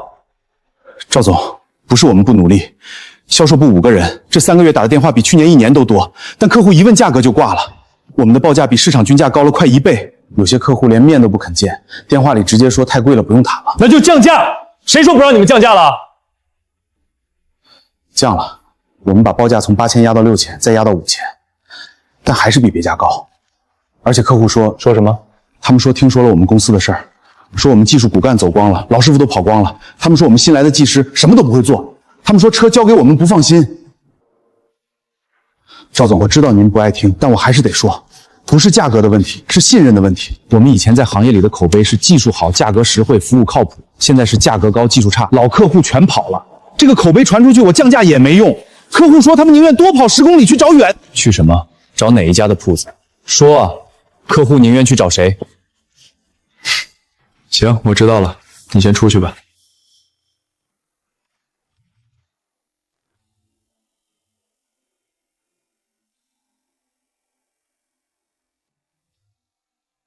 路远1个月的单量，现在估计就能挣好几万吧。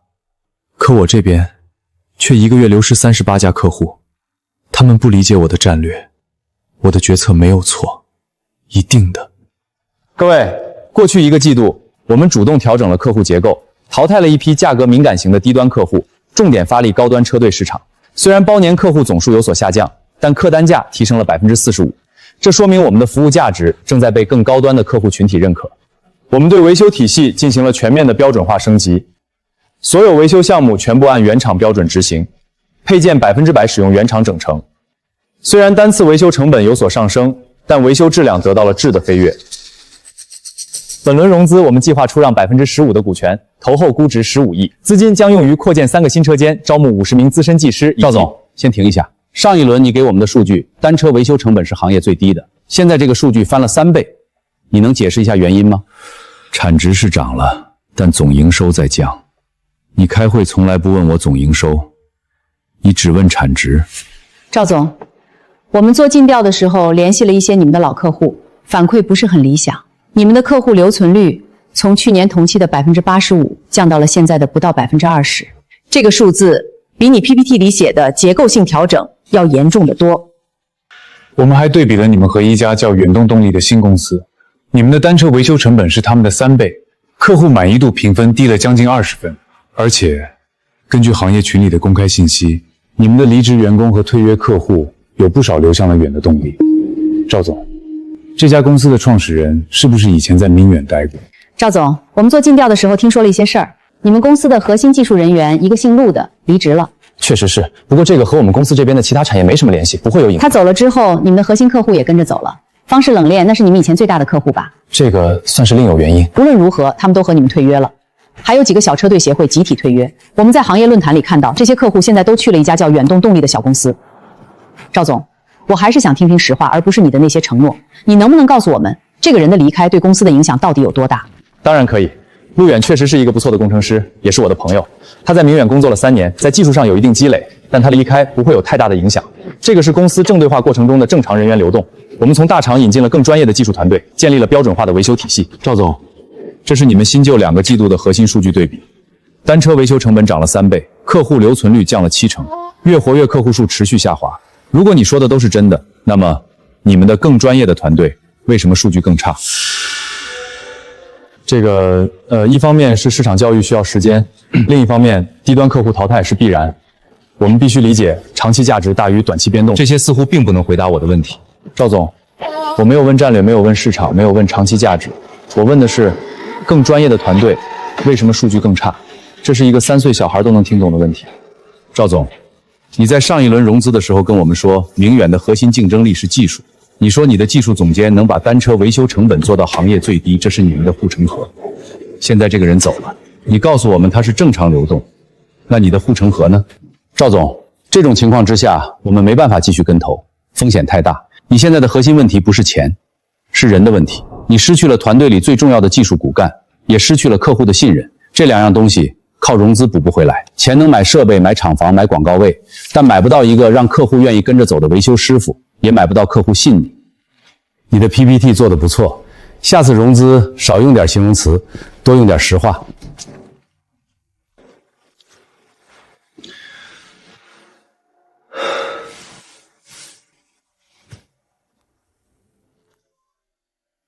接头氧化，接触不良，不是电控板烧了，是这玩意儿生锈了。那要换什么？不换，拿除锈剂刷一下就行。试试。好了，真好了，兄弟你也太神了，你拿个牙刷就搞定了。就是接触不良，又不是什么大毛病，30就行，工时费30块，咱俩的第一笔收入。吃面去，走。以后公司做大了，第一件事就是把能修不换4个字写成制度，挂在车间墙上。行。第2条呢？第2条，不欺负比自己穷的人。修车的跟开车的一样，都是卖力气吃饭的，坑人家几千块换总成，人家1个月白干了。你这规矩也太多了。第3条是什么？第3条，以后公司要是做大了，不管什么时候，咱俩得记住今天这碗面。记住面干什么？记住咱俩是怎么开始的。2个人在出租屋里1晚上没睡，就为了把一台旧面包车修好，不为别的。哪天你要是忘了我今天说的话，你就回来吃一碗5块钱的牛肉面。行了行了，吃面，面凉了。陆工，字儿写的不错啊，别夸，我自己知道自己字儿什么样，横平不直就行。还真挂上了，说好的，公司的规矩得写在墙上。行，听你的。等以后公司上市了，这面墙就是企业文化墙。那你得先把这面墙保护好，别哪天看我不顺眼把墙拆了。说什么呢？拆什么也不会拆你这面墙。我该怎么做才好？完了，全完了。资金链彻底断了，老客户走光了，投资人也撤了。怎么会这样？我明明是在做正确的事，我明明是在让公司正规化。赵总，你失去了团队里最重要的技术骨干，也失去了客户的信任，这两样东西靠融资补不回来。最重要的技术骨干，客户的信任，陆远，难道我真的错了吗？不，我没错，是他们不懂商业，是他们不懂资本。阿远，如果当初没赶你走，难道会有什么不一样吗？陆老板，我3号工位那台车的电池弱差读出来了，先做被动均衡，如果单体电压还是上不去，单独把那几块电芯拆出来测试，不要急。得嘞。喝口水，歇会儿。你都在车底2个小时了。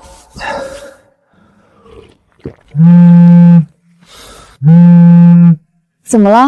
谁的电话？一个故人。事到如今，才想到要联系我吗？喂，阿远，是我，赵一鸣，我知道，我听着的，有什么事情，说吧。你最近还好吗？把我踢出公司，扣下我的心血，让我在街头流浪，你现在问我好吗？还行。你呢？我本以为电话接通会是歇斯底里的指责，幸灾乐祸的嘲笑，可我现在却只能从他的话里面感觉到一种对待陌生人的客套和疏远。公司可能要撑不住了。很遗憾听到这个消息。阿远，当初的事儿，你有没有恨过我？最难的时候，我恨不得冲回公司和你动手，但后来不想了。为什么？因为你教会了我一件事儿，你用最狠的方式让我明白，不是所有跟你称兄道弟的人都值得信任。在利益面前，所谓的兄弟情谊一文不值。他说的没错，是我亲手把最信任我的人推下了悬崖。一鸣，其实你应该高兴。高兴？我都要走投无路了，我高兴什么？你当年当着全公司的面让我走，是因为你觉得我这套做法太穷酸，限制了你10亿估值的天花板。你想要好看的数据，你想要资本的青睐，你想要正规化，但你好好看看你现在失去了什么？方总的信任，刘老板的车队，周师傅的手艺，还有那些相信明远的老员工。你现在失去的这些客户和人心，恰恰是我当初用你看不上的那套穷骚做法一分一分给你挣回来的。你把人当成财报上的数字算，为了数据可以牺牲底线，但你要记住，人不是傻子，你算计别人，总有人会算过。我和他早就不是一个世界的人了，他在资本的泡沫里溺死，而我在泥土里生根。我这边还有车要修，先这样吧。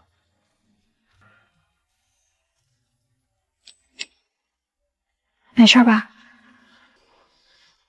没事了，彻底结束了。旧的结束了，新的才能开始。你说的对。老孙，3号车那块电路板拿过来，我亲自焊。今天必须让这批车按时出厂。陆老板，我这车下午还得跑一长途跨城，突然就报动力系统故障，挂不上档了。4S 店说要查2天，我这货可等不起啊！别急。张磊，拿一根新的信号线过来。看到了吗？这根电机控制器的信号线被底盘护板磨破了皮，大底短落，所以报动力故障。上车，点火，挂档试试。我操，真好了！陆老板，你这简直是神仙手速！换了根线，加上手工费50，赶紧送货去吧。路上50，4S 店光检测费都给我要300。陆老板，以后我车队兄弟的车全来你这儿。陆远这才是真在做生意，聚沙成塔，留的全是死忠粉。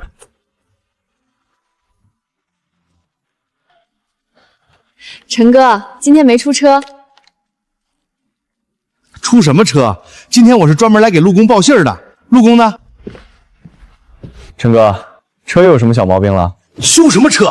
陆工，大买卖来了！你听说市里最大的快递公司顺通快递没？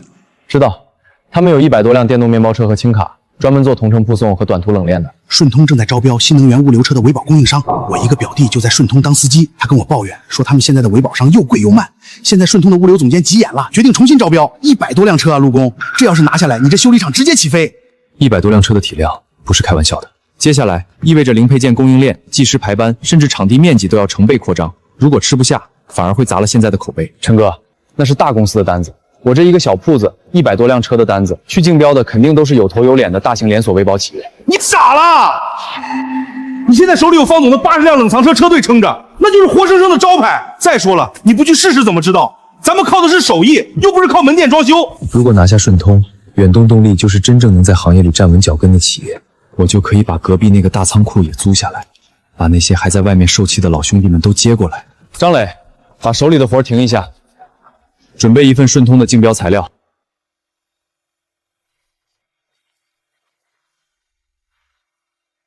这人谁呀？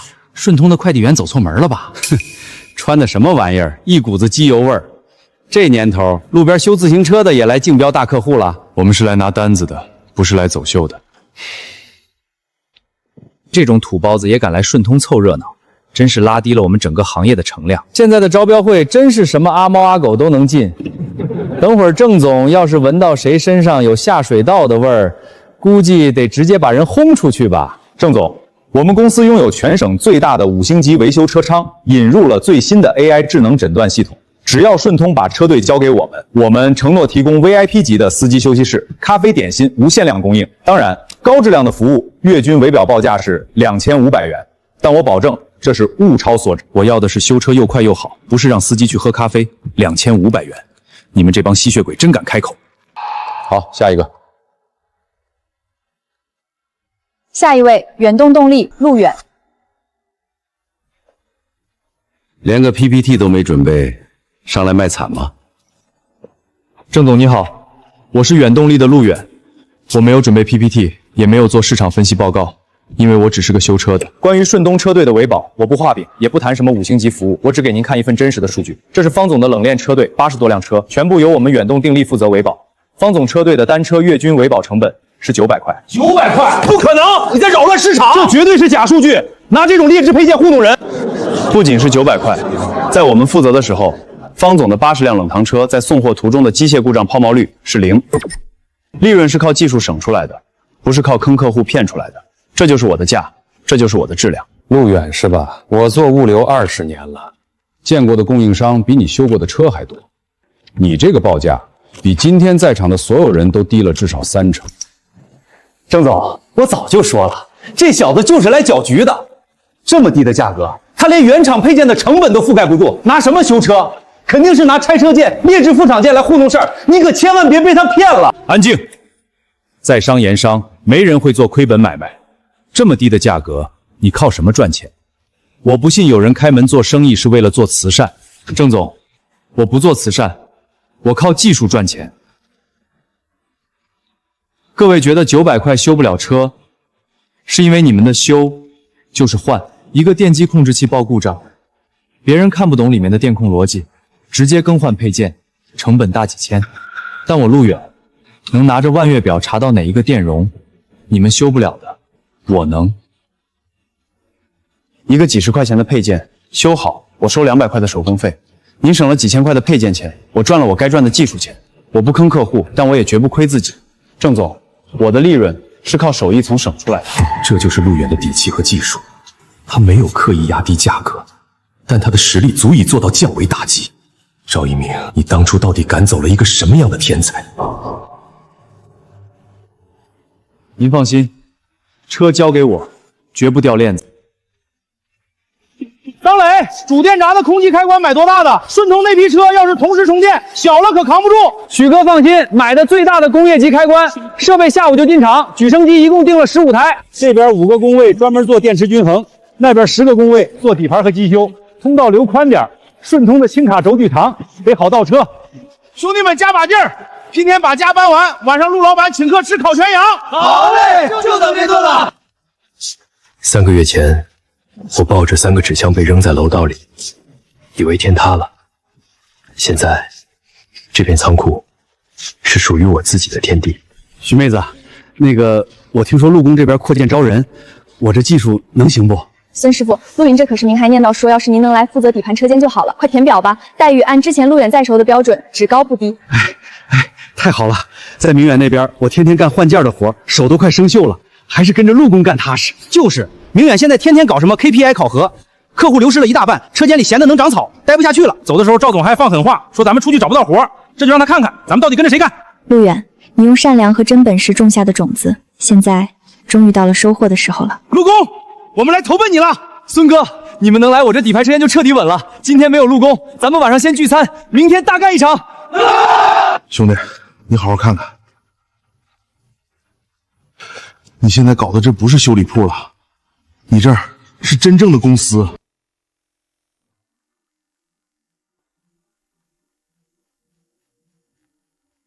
是啊，我们的公司才刚刚开始。小刘，去库房领2桶重复合齿轮油。大李，把转动轴的十字节检查一下有没有扩亮。勇哥，这车的主轴承是不是也得换了？不用换，这轴承是原厂的。刚才我听过声音，只有轻微的磨损。咱们远动动力的规矩，能保养绝不换件。勇哥，以前你们在城中村就修电车，我们这些跑长途的燃油轻卡想找你们都没门。现在可好了，你们这油电通吃，业务算是彻底铺开了。那是，现在我可是汽车综合维修部的负责人，只要是物流车，不管是喝油的还是充电的，进咱们这个门就得让它健健康康的出去。以前我就是个带妹妹在城中村混日子的野路子，现在手底下管着10几个兄弟，这声勇哥叫的硬气。陆总，公司现在100多号人，每天进出厂的车辆超过50台，光靠许知明用 Excel 和手写账本，迟早会出大乱子。引入 ERP 智能仓储系统，还要搞技师定级和标准化 SOP。张磊，当初在明远，赵一鸣就是搞这套所谓的正规化，把周师傅他们逼走的。我们现在也搞这个，是不是本末倒置了？陆远，你错了。赵一鸣的正规化是用死板的换件流程去掩盖技师技术的不足，从而收割客户的钱包。但我给你做的这套正规化，核心是复制，是体系化。你的技术确实是顶尖的，但你只有一双手。顺通的120辆车加上方总的车队，你一个人修得完吗？我设立 SOP 是把你脑子里那些的硬核技术变成所有新学徒都能看懂的图纸和步骤。我引入 ERP 是为了让每一个螺丝钉的流向都清清楚楚，让客户扫码就能看到车子换了什么，省了多少钱。陆远，你的正对化必须是把你的良心和手艺传下去，这才是真正的企业。张磊说的对，情怀可以支撑一个修理铺，但制度才能成就一个企业。原来这才是张磊作为大厂高管真正的价值。干，张磊，系统采购和流程培训全权交给你，你放手去搞。师傅，这组电芯样差超过了300毫伏，按教材上的说法，这整个电池模组都报废了，得换新的。换！你脑子里除了换还会什么？看看墙上怎么写的。我们远动力力的规矩是什么？首选被动均衡，次选单体电型替换，最后才是更换模组。小子们，记住，外面的修理厂教你们怎么赚钱，但在这儿我得先教你们怎么做人。物流司机的钱都是一脚一脚油门踩出来的血汗钱，咱们多费半个小时做个均衡，他们就能省下2个月的生活费。这不仅仅是技术，更是积德。看好了，我只教一遍怎么搭线。当年在明远，我连话都不敢多说一句。现在我不仅能修车，还能把陆工这份手艺和规矩手把手的传下去，这辈子值了。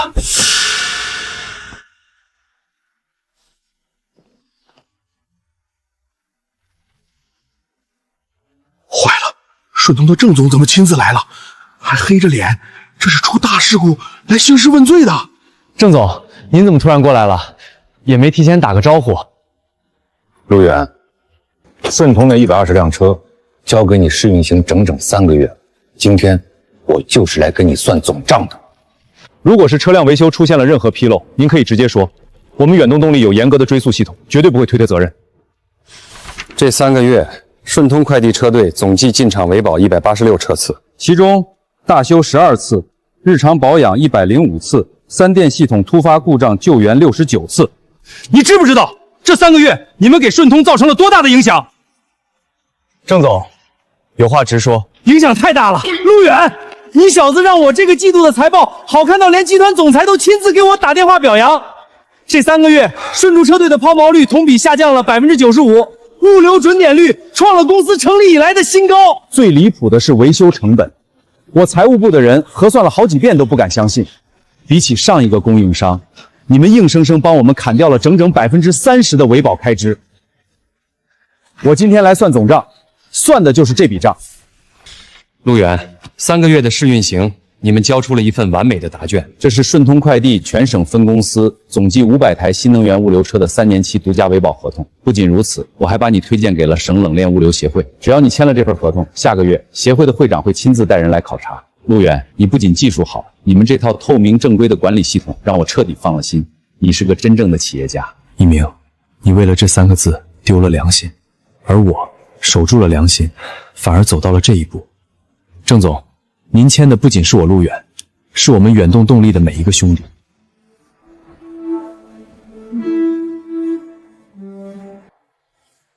这本该是我的，这本该是明远的辉煌，是我亲手把这副王炸牌打得稀巴烂。搞定！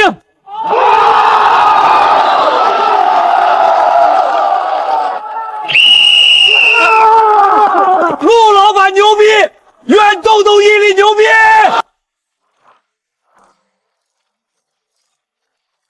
哟，张总，这力气活怎么还亲自上了？在这儿就别叫张总了，我现在就是个学徒。说真的，张磊兄弟，我以前在明晚见你的时候，你那可是鼻孔朝天的大厂高管，现在在这儿成天跟废铁机油打交道，累得跟狗一样。你放着高薪办公室不做，跑这儿来受这份罪，老实说，心里有没有后悔过？实话说，以前在明远，我西装革履，天天做 PPT 见客户，陪赵一鸣喝酒应酬，我觉得自己特别聪明，觉得懂点管理模型就能把控全局。但来了这儿，我才知道自己还有很多需要学习的。纸上谈兵永远造不出真正的好车。路远修车的时候，我站在旁边看，我才知道什么叫手艺，什么叫真正的核心竞争力。张兄弟，能屈能伸，你是个人物。脱下西装，我才真正踩在了大地上。赵一鸣永远不懂，只有手上有泥，心里才能有底。张磊，你看这组电池管理系统的采集线，表面上看是电压过低报警，但实际上是因为这里的防水垫老化，导致水汽渗入，引起了微短路。所以你的处理方式是切断受损关束，重新焊接并做绝缘防水处理，然后单体激活。对，这不是对故障的判断，记下来，以后这就是我们电控维修的标准作业程序。明白。陆远，你记住，顺通这500辆车的单子确实大，但它也是把双刃剑。大企业的账期通常是90天，甚至120天。如果我们还像以前那样拿自己的现金流去垫付所有的配件采购款，不出2个月，远通地利制的资金链就会彻底断裂。你修的车越多，死得越快。那怎么解决？我们现在去银行贷款，额度审批根本来不及。供应链金融，我们要利用顺通的合同作为信用备部，我们必须跟我们上游的配件供应商谈账期对窗。他们如果想吃下我们这500辆车，就必须接受和顺通一样的90天账期。我们要用大客户的信用去挑动上游，而不是榨干自己的血液。这是现代企业的资金运作逻辑。供应链金融，张磊，这方面我不懂，我全听你的，你放手去谈。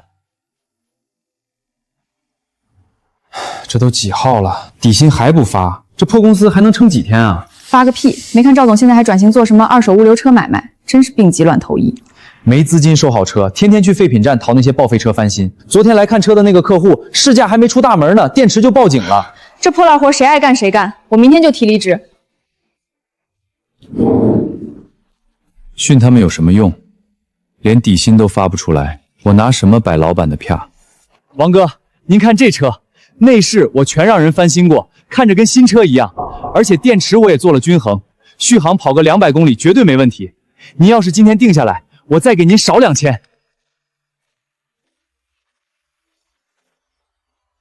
赵老板，你当我是第一天跑物游呢？你这车大梁都修过，底盘锈成这样，随便喷层漆就想当准新车卖，这都是表面浮锈，不影响安全的。电机的状态极好。得了吧！刚才通电的时候，那仪表盘上的故障码清都没清干净。听说你们明远以前也是个大公司，怎么现在沦落到收这种事故车来坑人了？连点好车源都拿不到，还学人家做二手车倒卖。我劝你还是趁早关门吧，别在这丢人现眼了。哼！王哥，王哥您再看看，价格好商量啊。什么东西？当初我估值10个亿的时候，你们这帮穷光蛋连见我一面的资格都没有。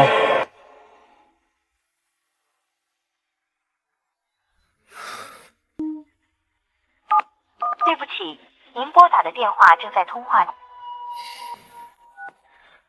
喂，一鸣啊，王总，我是小赵，我最近在做一个二手新能源车的新赛道，商业模式已经跑通了，只有30万，我保证半年内连本带利还给您。一鸣啊，最近大家资金都紧，你这个项目嘛，我再看看吧。先这样，我这边还在开会。刘总，您先别急，按照我们的服务级别协议，这是可以解决的。车辆在首月出现动力障，我们会启动备付金预案。今天的延误，我按货物价值的10%给您做商业赔偿，并且下个月的租金直接减免。从财务模型上看，您的运营成本并没有增加，这只是一次可控的商业风险。商业风险你大爷！老子签的是送货合同，车坏在半路，客户的生鲜全捂臭了，这丢的是老子的口碑和信誉。你跟我扯什么财务模型？老子就要这辆车，现在立刻马上能打着火，他能吗？赔偿减免，我可以用金融手段算平所有的账，但算不出一块烧坏的电路板该怎么复原。哼，把你的破车拖走，预付款1分不少给我退回来，不然法庭见。只要把这批劣质配件的折旧率摊薄，只要再借到一笔过桥资金转动杠杆的话，能救活的，公司一定能救活的。我的商业模式没有问题。我一直以为管理就是用财务数据去框定一切，技术只是可以随时被替代的底层工具。我用管理层的傲慢去干涉技术，赶走了阿远，逼走了老周，留下的全是一帮只会做假账买劣质件的马屁精。再完美的计划和规划乘以一个0的技术，结果永远还是0。各位老哥，明远最近在做业务转型，短期遇到点现金流瓶颈，谁手里有闲余资金，我想借30万，按银行利息的2倍走。刘哥，之前那笔货款能不能再宽限半个月？我拿我私车抵押给你。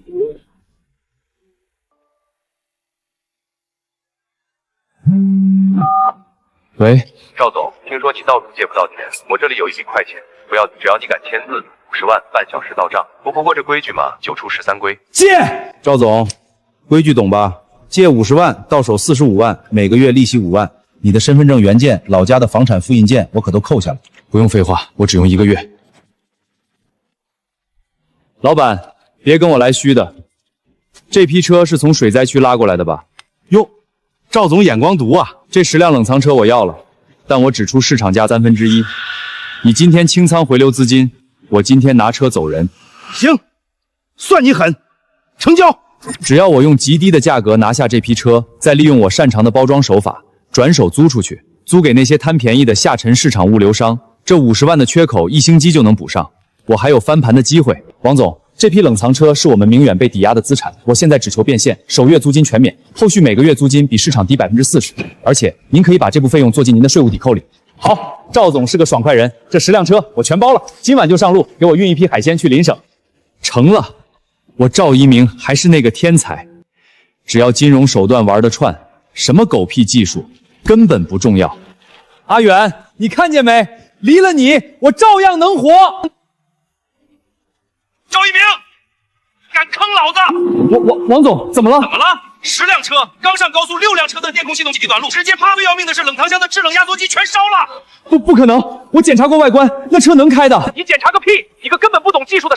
交警和质检的人全来了，认定结果是劣质翻新。老子告诉你，这货损你砸锅卖铁得给我赔！我已经报警告你商业欺诈了，你等死吧！全盘皆输，纸包不住火，我亲手把自己的最后一丝活路给烧断了。姓赵的，惹上官司，账不还老子的钱，给我搬，值钱的都搬走。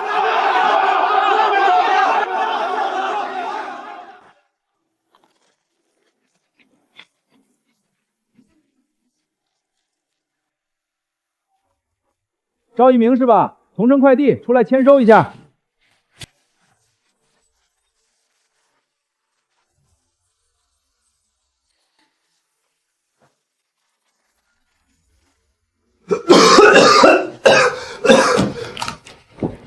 离婚，敏敏连见都不愿要见我一面，直接找了律师。他真的不要我？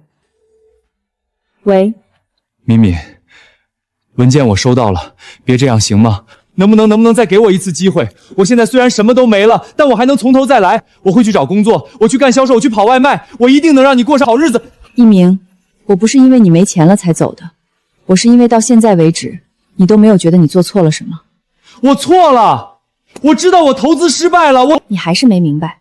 你不觉得对不起陆远，你只觉得他挡了你的财路；你不觉得对不起周师傅，你只觉得他不服从你的管理；你不觉得对不起那些信任你的人，你只觉得是运气不好，是资本抛弃了你。我会改正这一切的。我走了，你也要过得好，不要再执迷不悟了。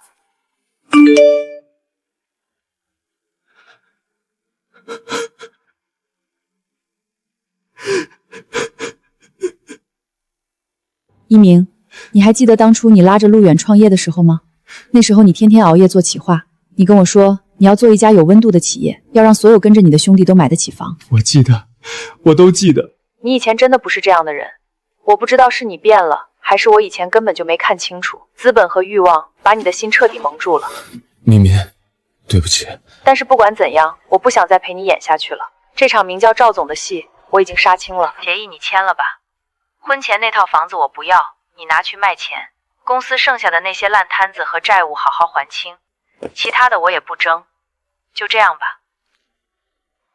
只要签下名字，我在这世上最后的一丝羁绊，最后一个还可以称之为家的晃宇，就彻底灰飞烟灭了。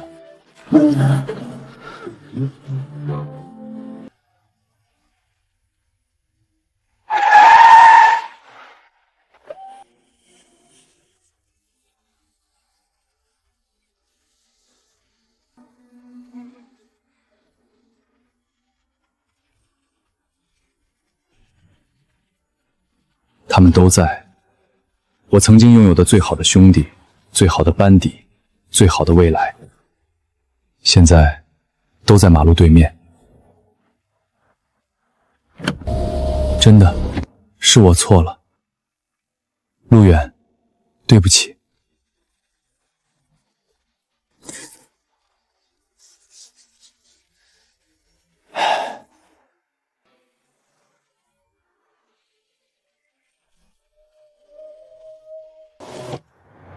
赵一鸣，你终于还是来看看了。他甚至连恨都不屑于恨我了。我在他眼里已经什么都不是了。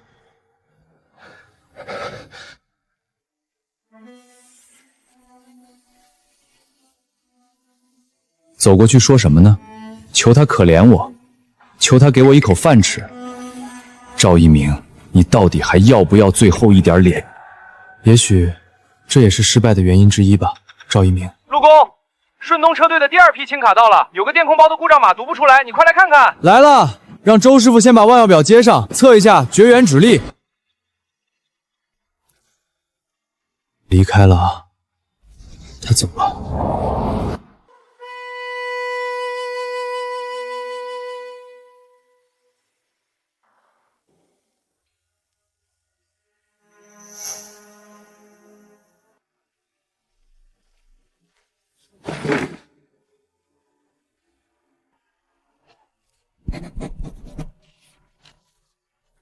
结束了，公司没了，老婆没了，兄弟没了，我赵一鸣这25年的人生就像是一个笑话。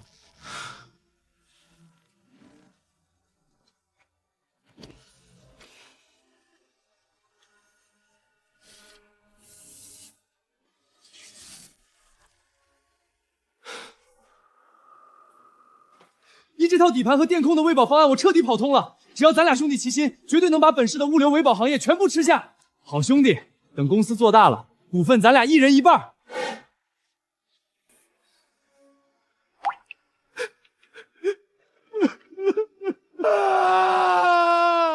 周师傅，您这手艺绝了！我这车以前在那个老微保商那儿，空调压缩机1个月坏3次。老李，咱们厂区禁烟啊，这都是小毛病。以前那是人家懒得给你查线排过，直接换件，他们赚钱快。在我们陆老板定的是死规矩，能修建绝不换。陆老板仁义，现在我们顺通车队的兄弟们都信你们。谁要是车有点小毛病，宁可自己多开10公里，也得憋到你们远动力来修，这叫踏实。陆远这小子不仅手艺硬，这颗心正正。郑总，您怎么来了？也不提前打个电话，我好去门口接您。郑总，稀客啊，车队出什么急事了吗？没急事就不能来查查岗了。我是来看看你们这群年轻人有没有因为拿了顺通的大单子就飘了。不过刚才我在车间转了一圈，发现我这趟是多虑了。陆工，我们公司之前那个卫保商，天天有人投诉乱收费、修不好、态度差。但你这儿弄了这么久，顺通120辆车，上千份维修单，司机零投诉。郑总，不仅是零投诉，顺车队的维保总成本对比去年同期，硬生生压下来了28%。好，我郑某人这辈子做物流最引以为傲的投资，就是把车队交给了你们远动力。郑总，您把车交给我，您放心就行。我们远动力不搞虚头巴脑的，全凭良心和技术吃饭。有你这句话，我今天就没白来。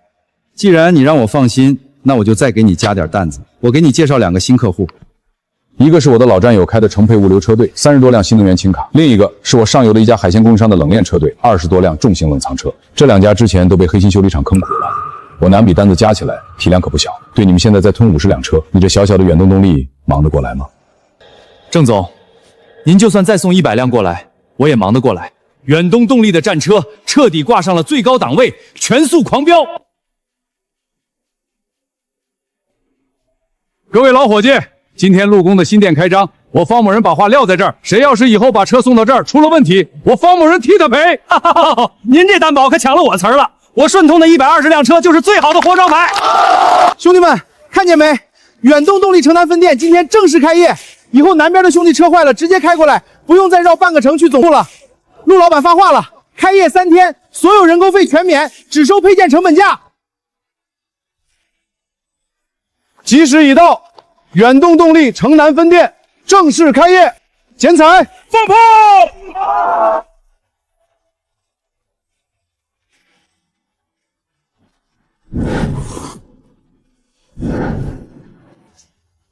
怎么了？是不是这几天筹备开业累坏了？没事儿，就是觉得真好。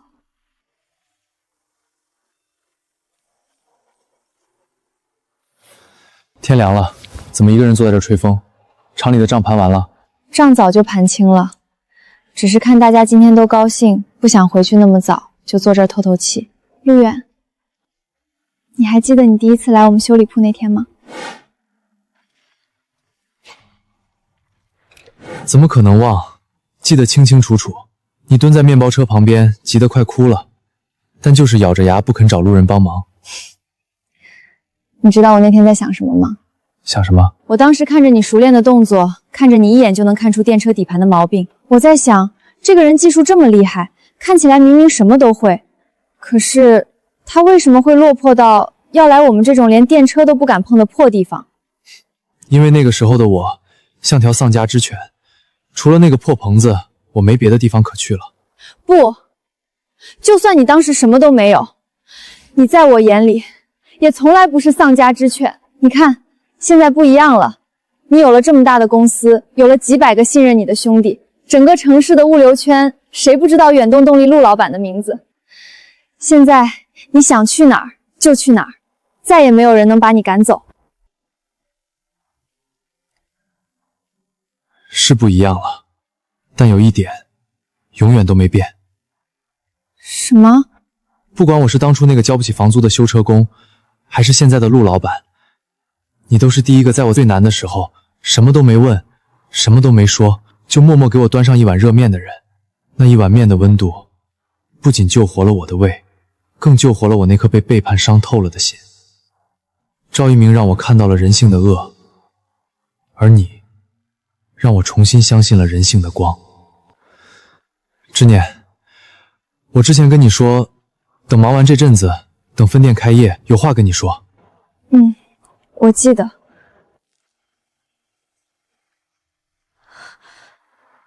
许知念，我想说的就是，从今天起，远动力的账本上有你的一半。陆远，你这是干什么？我给你管账是因为我愿意，我不要。我说完，这一半不是员工那种干股分红，是老板娘那种。许之念，你愿意吗？这个傻瓜，他真的什么都懂。他不仅看到了我的付出，更回应了我所有的期待。你知道吗，陆远，我等这句话等了多久？对不起，让你久等了。以后我绝不会再让你等。牵手了，牵手了，抱上了。陆远这小子，这像个爷们儿。哎，你别挤我，我这焦距调不过来了，天太黑，看不清陆老板亲没亲啊。哎呦，我的个亲娘嘞，差点摔碎了。你个老小子，小心点。成了，我妹妹终于成远动力真正的老板娘了。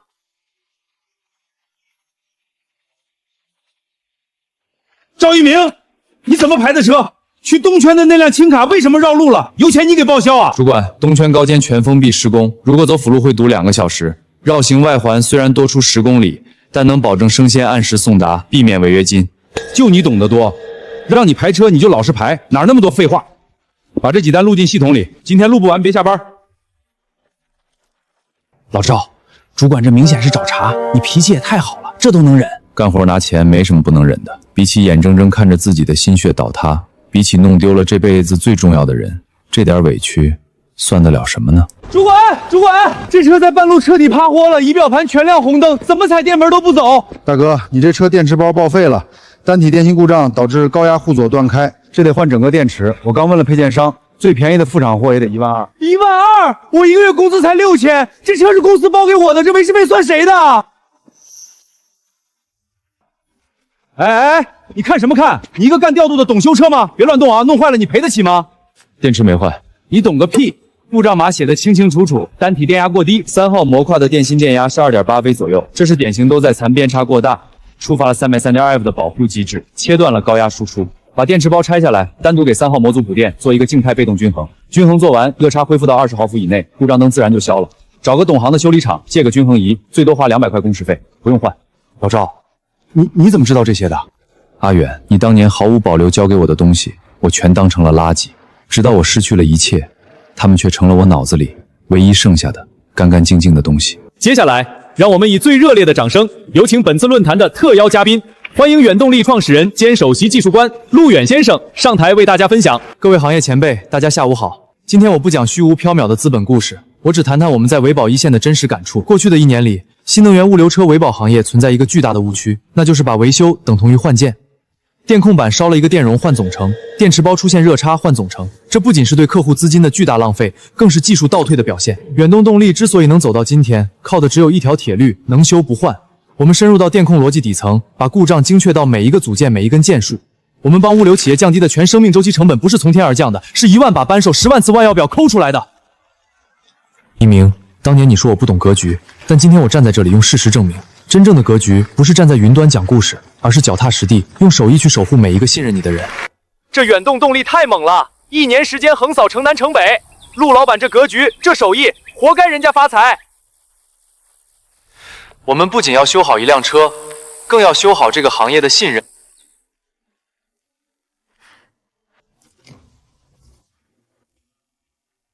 都看清楚，这组模库的电压跳水，不是因为电芯老化，是因为这个位置的电池管理系统采集线虚接了。外面很多修理厂碰到这种红灯报警，第一反应就是让客户换掉整个电池包，1万多块钱就这么没了。陆哥，那我们应该怎么处理？重新焊接，做绝缘处理，然后再上均衡仪跑数据，成本不到10块钱。我教你们技术，更要教你们规矩。咱们远动力的扳手是用来帮物流兄弟们修车省钱的，不是用来撬客户钱包的。谁要是为了提成去搞过度维修那一套，立刻给我走人！记住了，陆哥。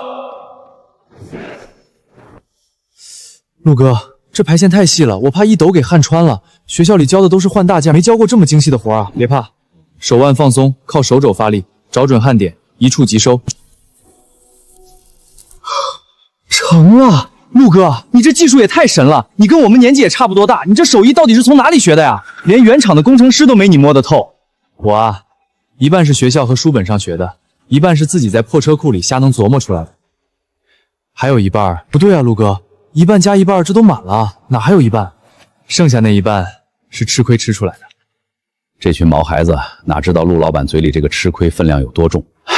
当初在城中村，我看他被逼得连个落脚地儿都没有，那可是真真正正的绝境啊！不过陆工吃的最大的亏，根本不是技术上摸爬鼓打的亏，是啊，是被自己人坑的亏，被最信任的兄弟背后捅刀子。换做一般人，脊梁骨早就断了，这辈子可能都爬不起来。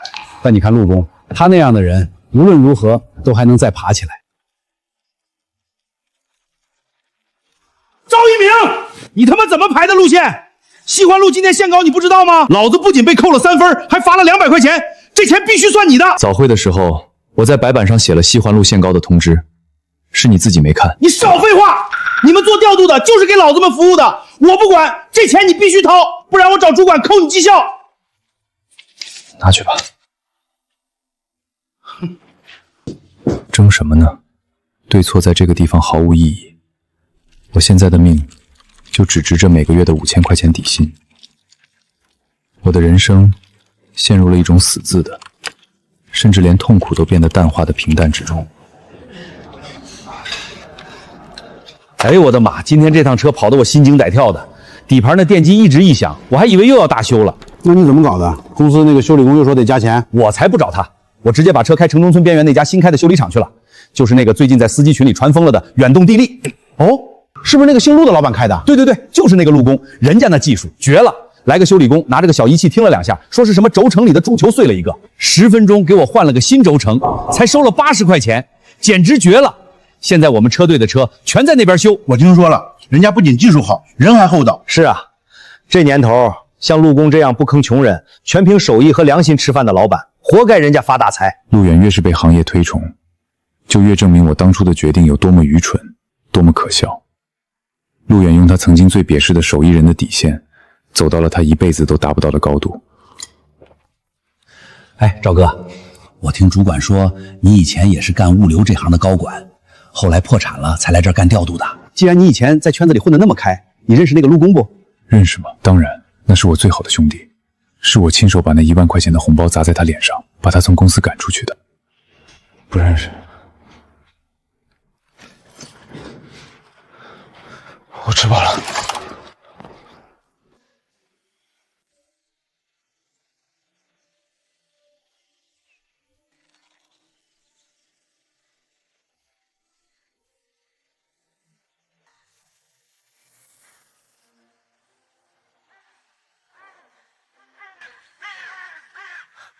妈，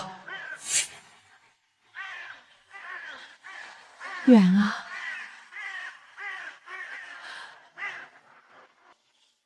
阿姨您好，我是许之念，恭喜您康复出院。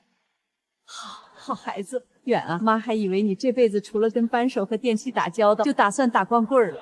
妈，你终于带人来了。他叫许之念，这段时间公司忙，医院这边很多手续和费用都是他帮着跑前跑后的。远，你这半年瘦了不少，肯定吃了不少苦。但妈看着这姑娘看着踏实，是个能跟你过日子的好姑娘。有她在你身边，妈这颗心算是彻底放肚子里了。阿姨您放心，以后有我看着她，不仅按时吃饭，公司的事儿也不会让她一个人死扛了。妈，咱们回家。新房子之念都帮您布置好了，阳光特别好。陆工，城东这家店的吞吐量比总部还要大，我建议这边直接上20个聚省级工位，电池精修室必须单独隔离。没问题，水电这块包在我身上，主电缆我全上了最粗的工业级。别说20个工位，就算50辆重卡同时充放电测试，也绝对不带跳闸的。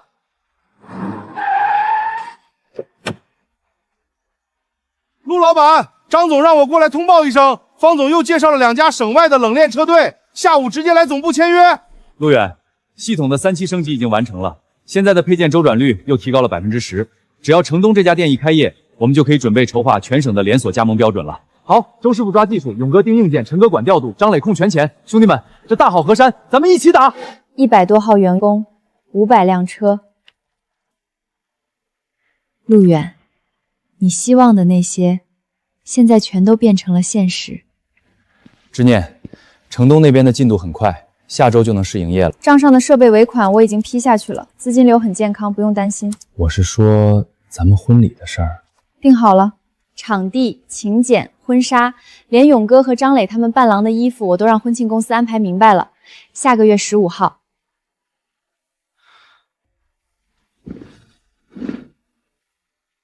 谢谢你。又说这个，谢什么？这次不一样，谢你陪我一步一步走到这里。陆远，好戏才刚刚开始呢。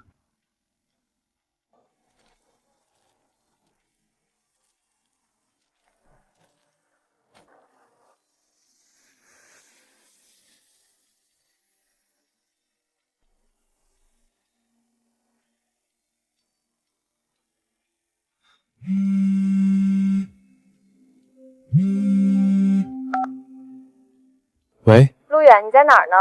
伴郎的衣服刚才送过来了，张磊他们正找你试穿呢。我在咱们开始的地方。回来吧，明天还要早起呢，陆老板。好，马上回来。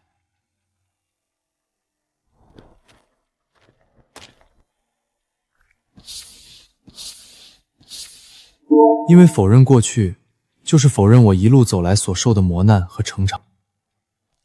这张照片不再是背叛和过去的苦难，而是他人生中最深刻的一堂课。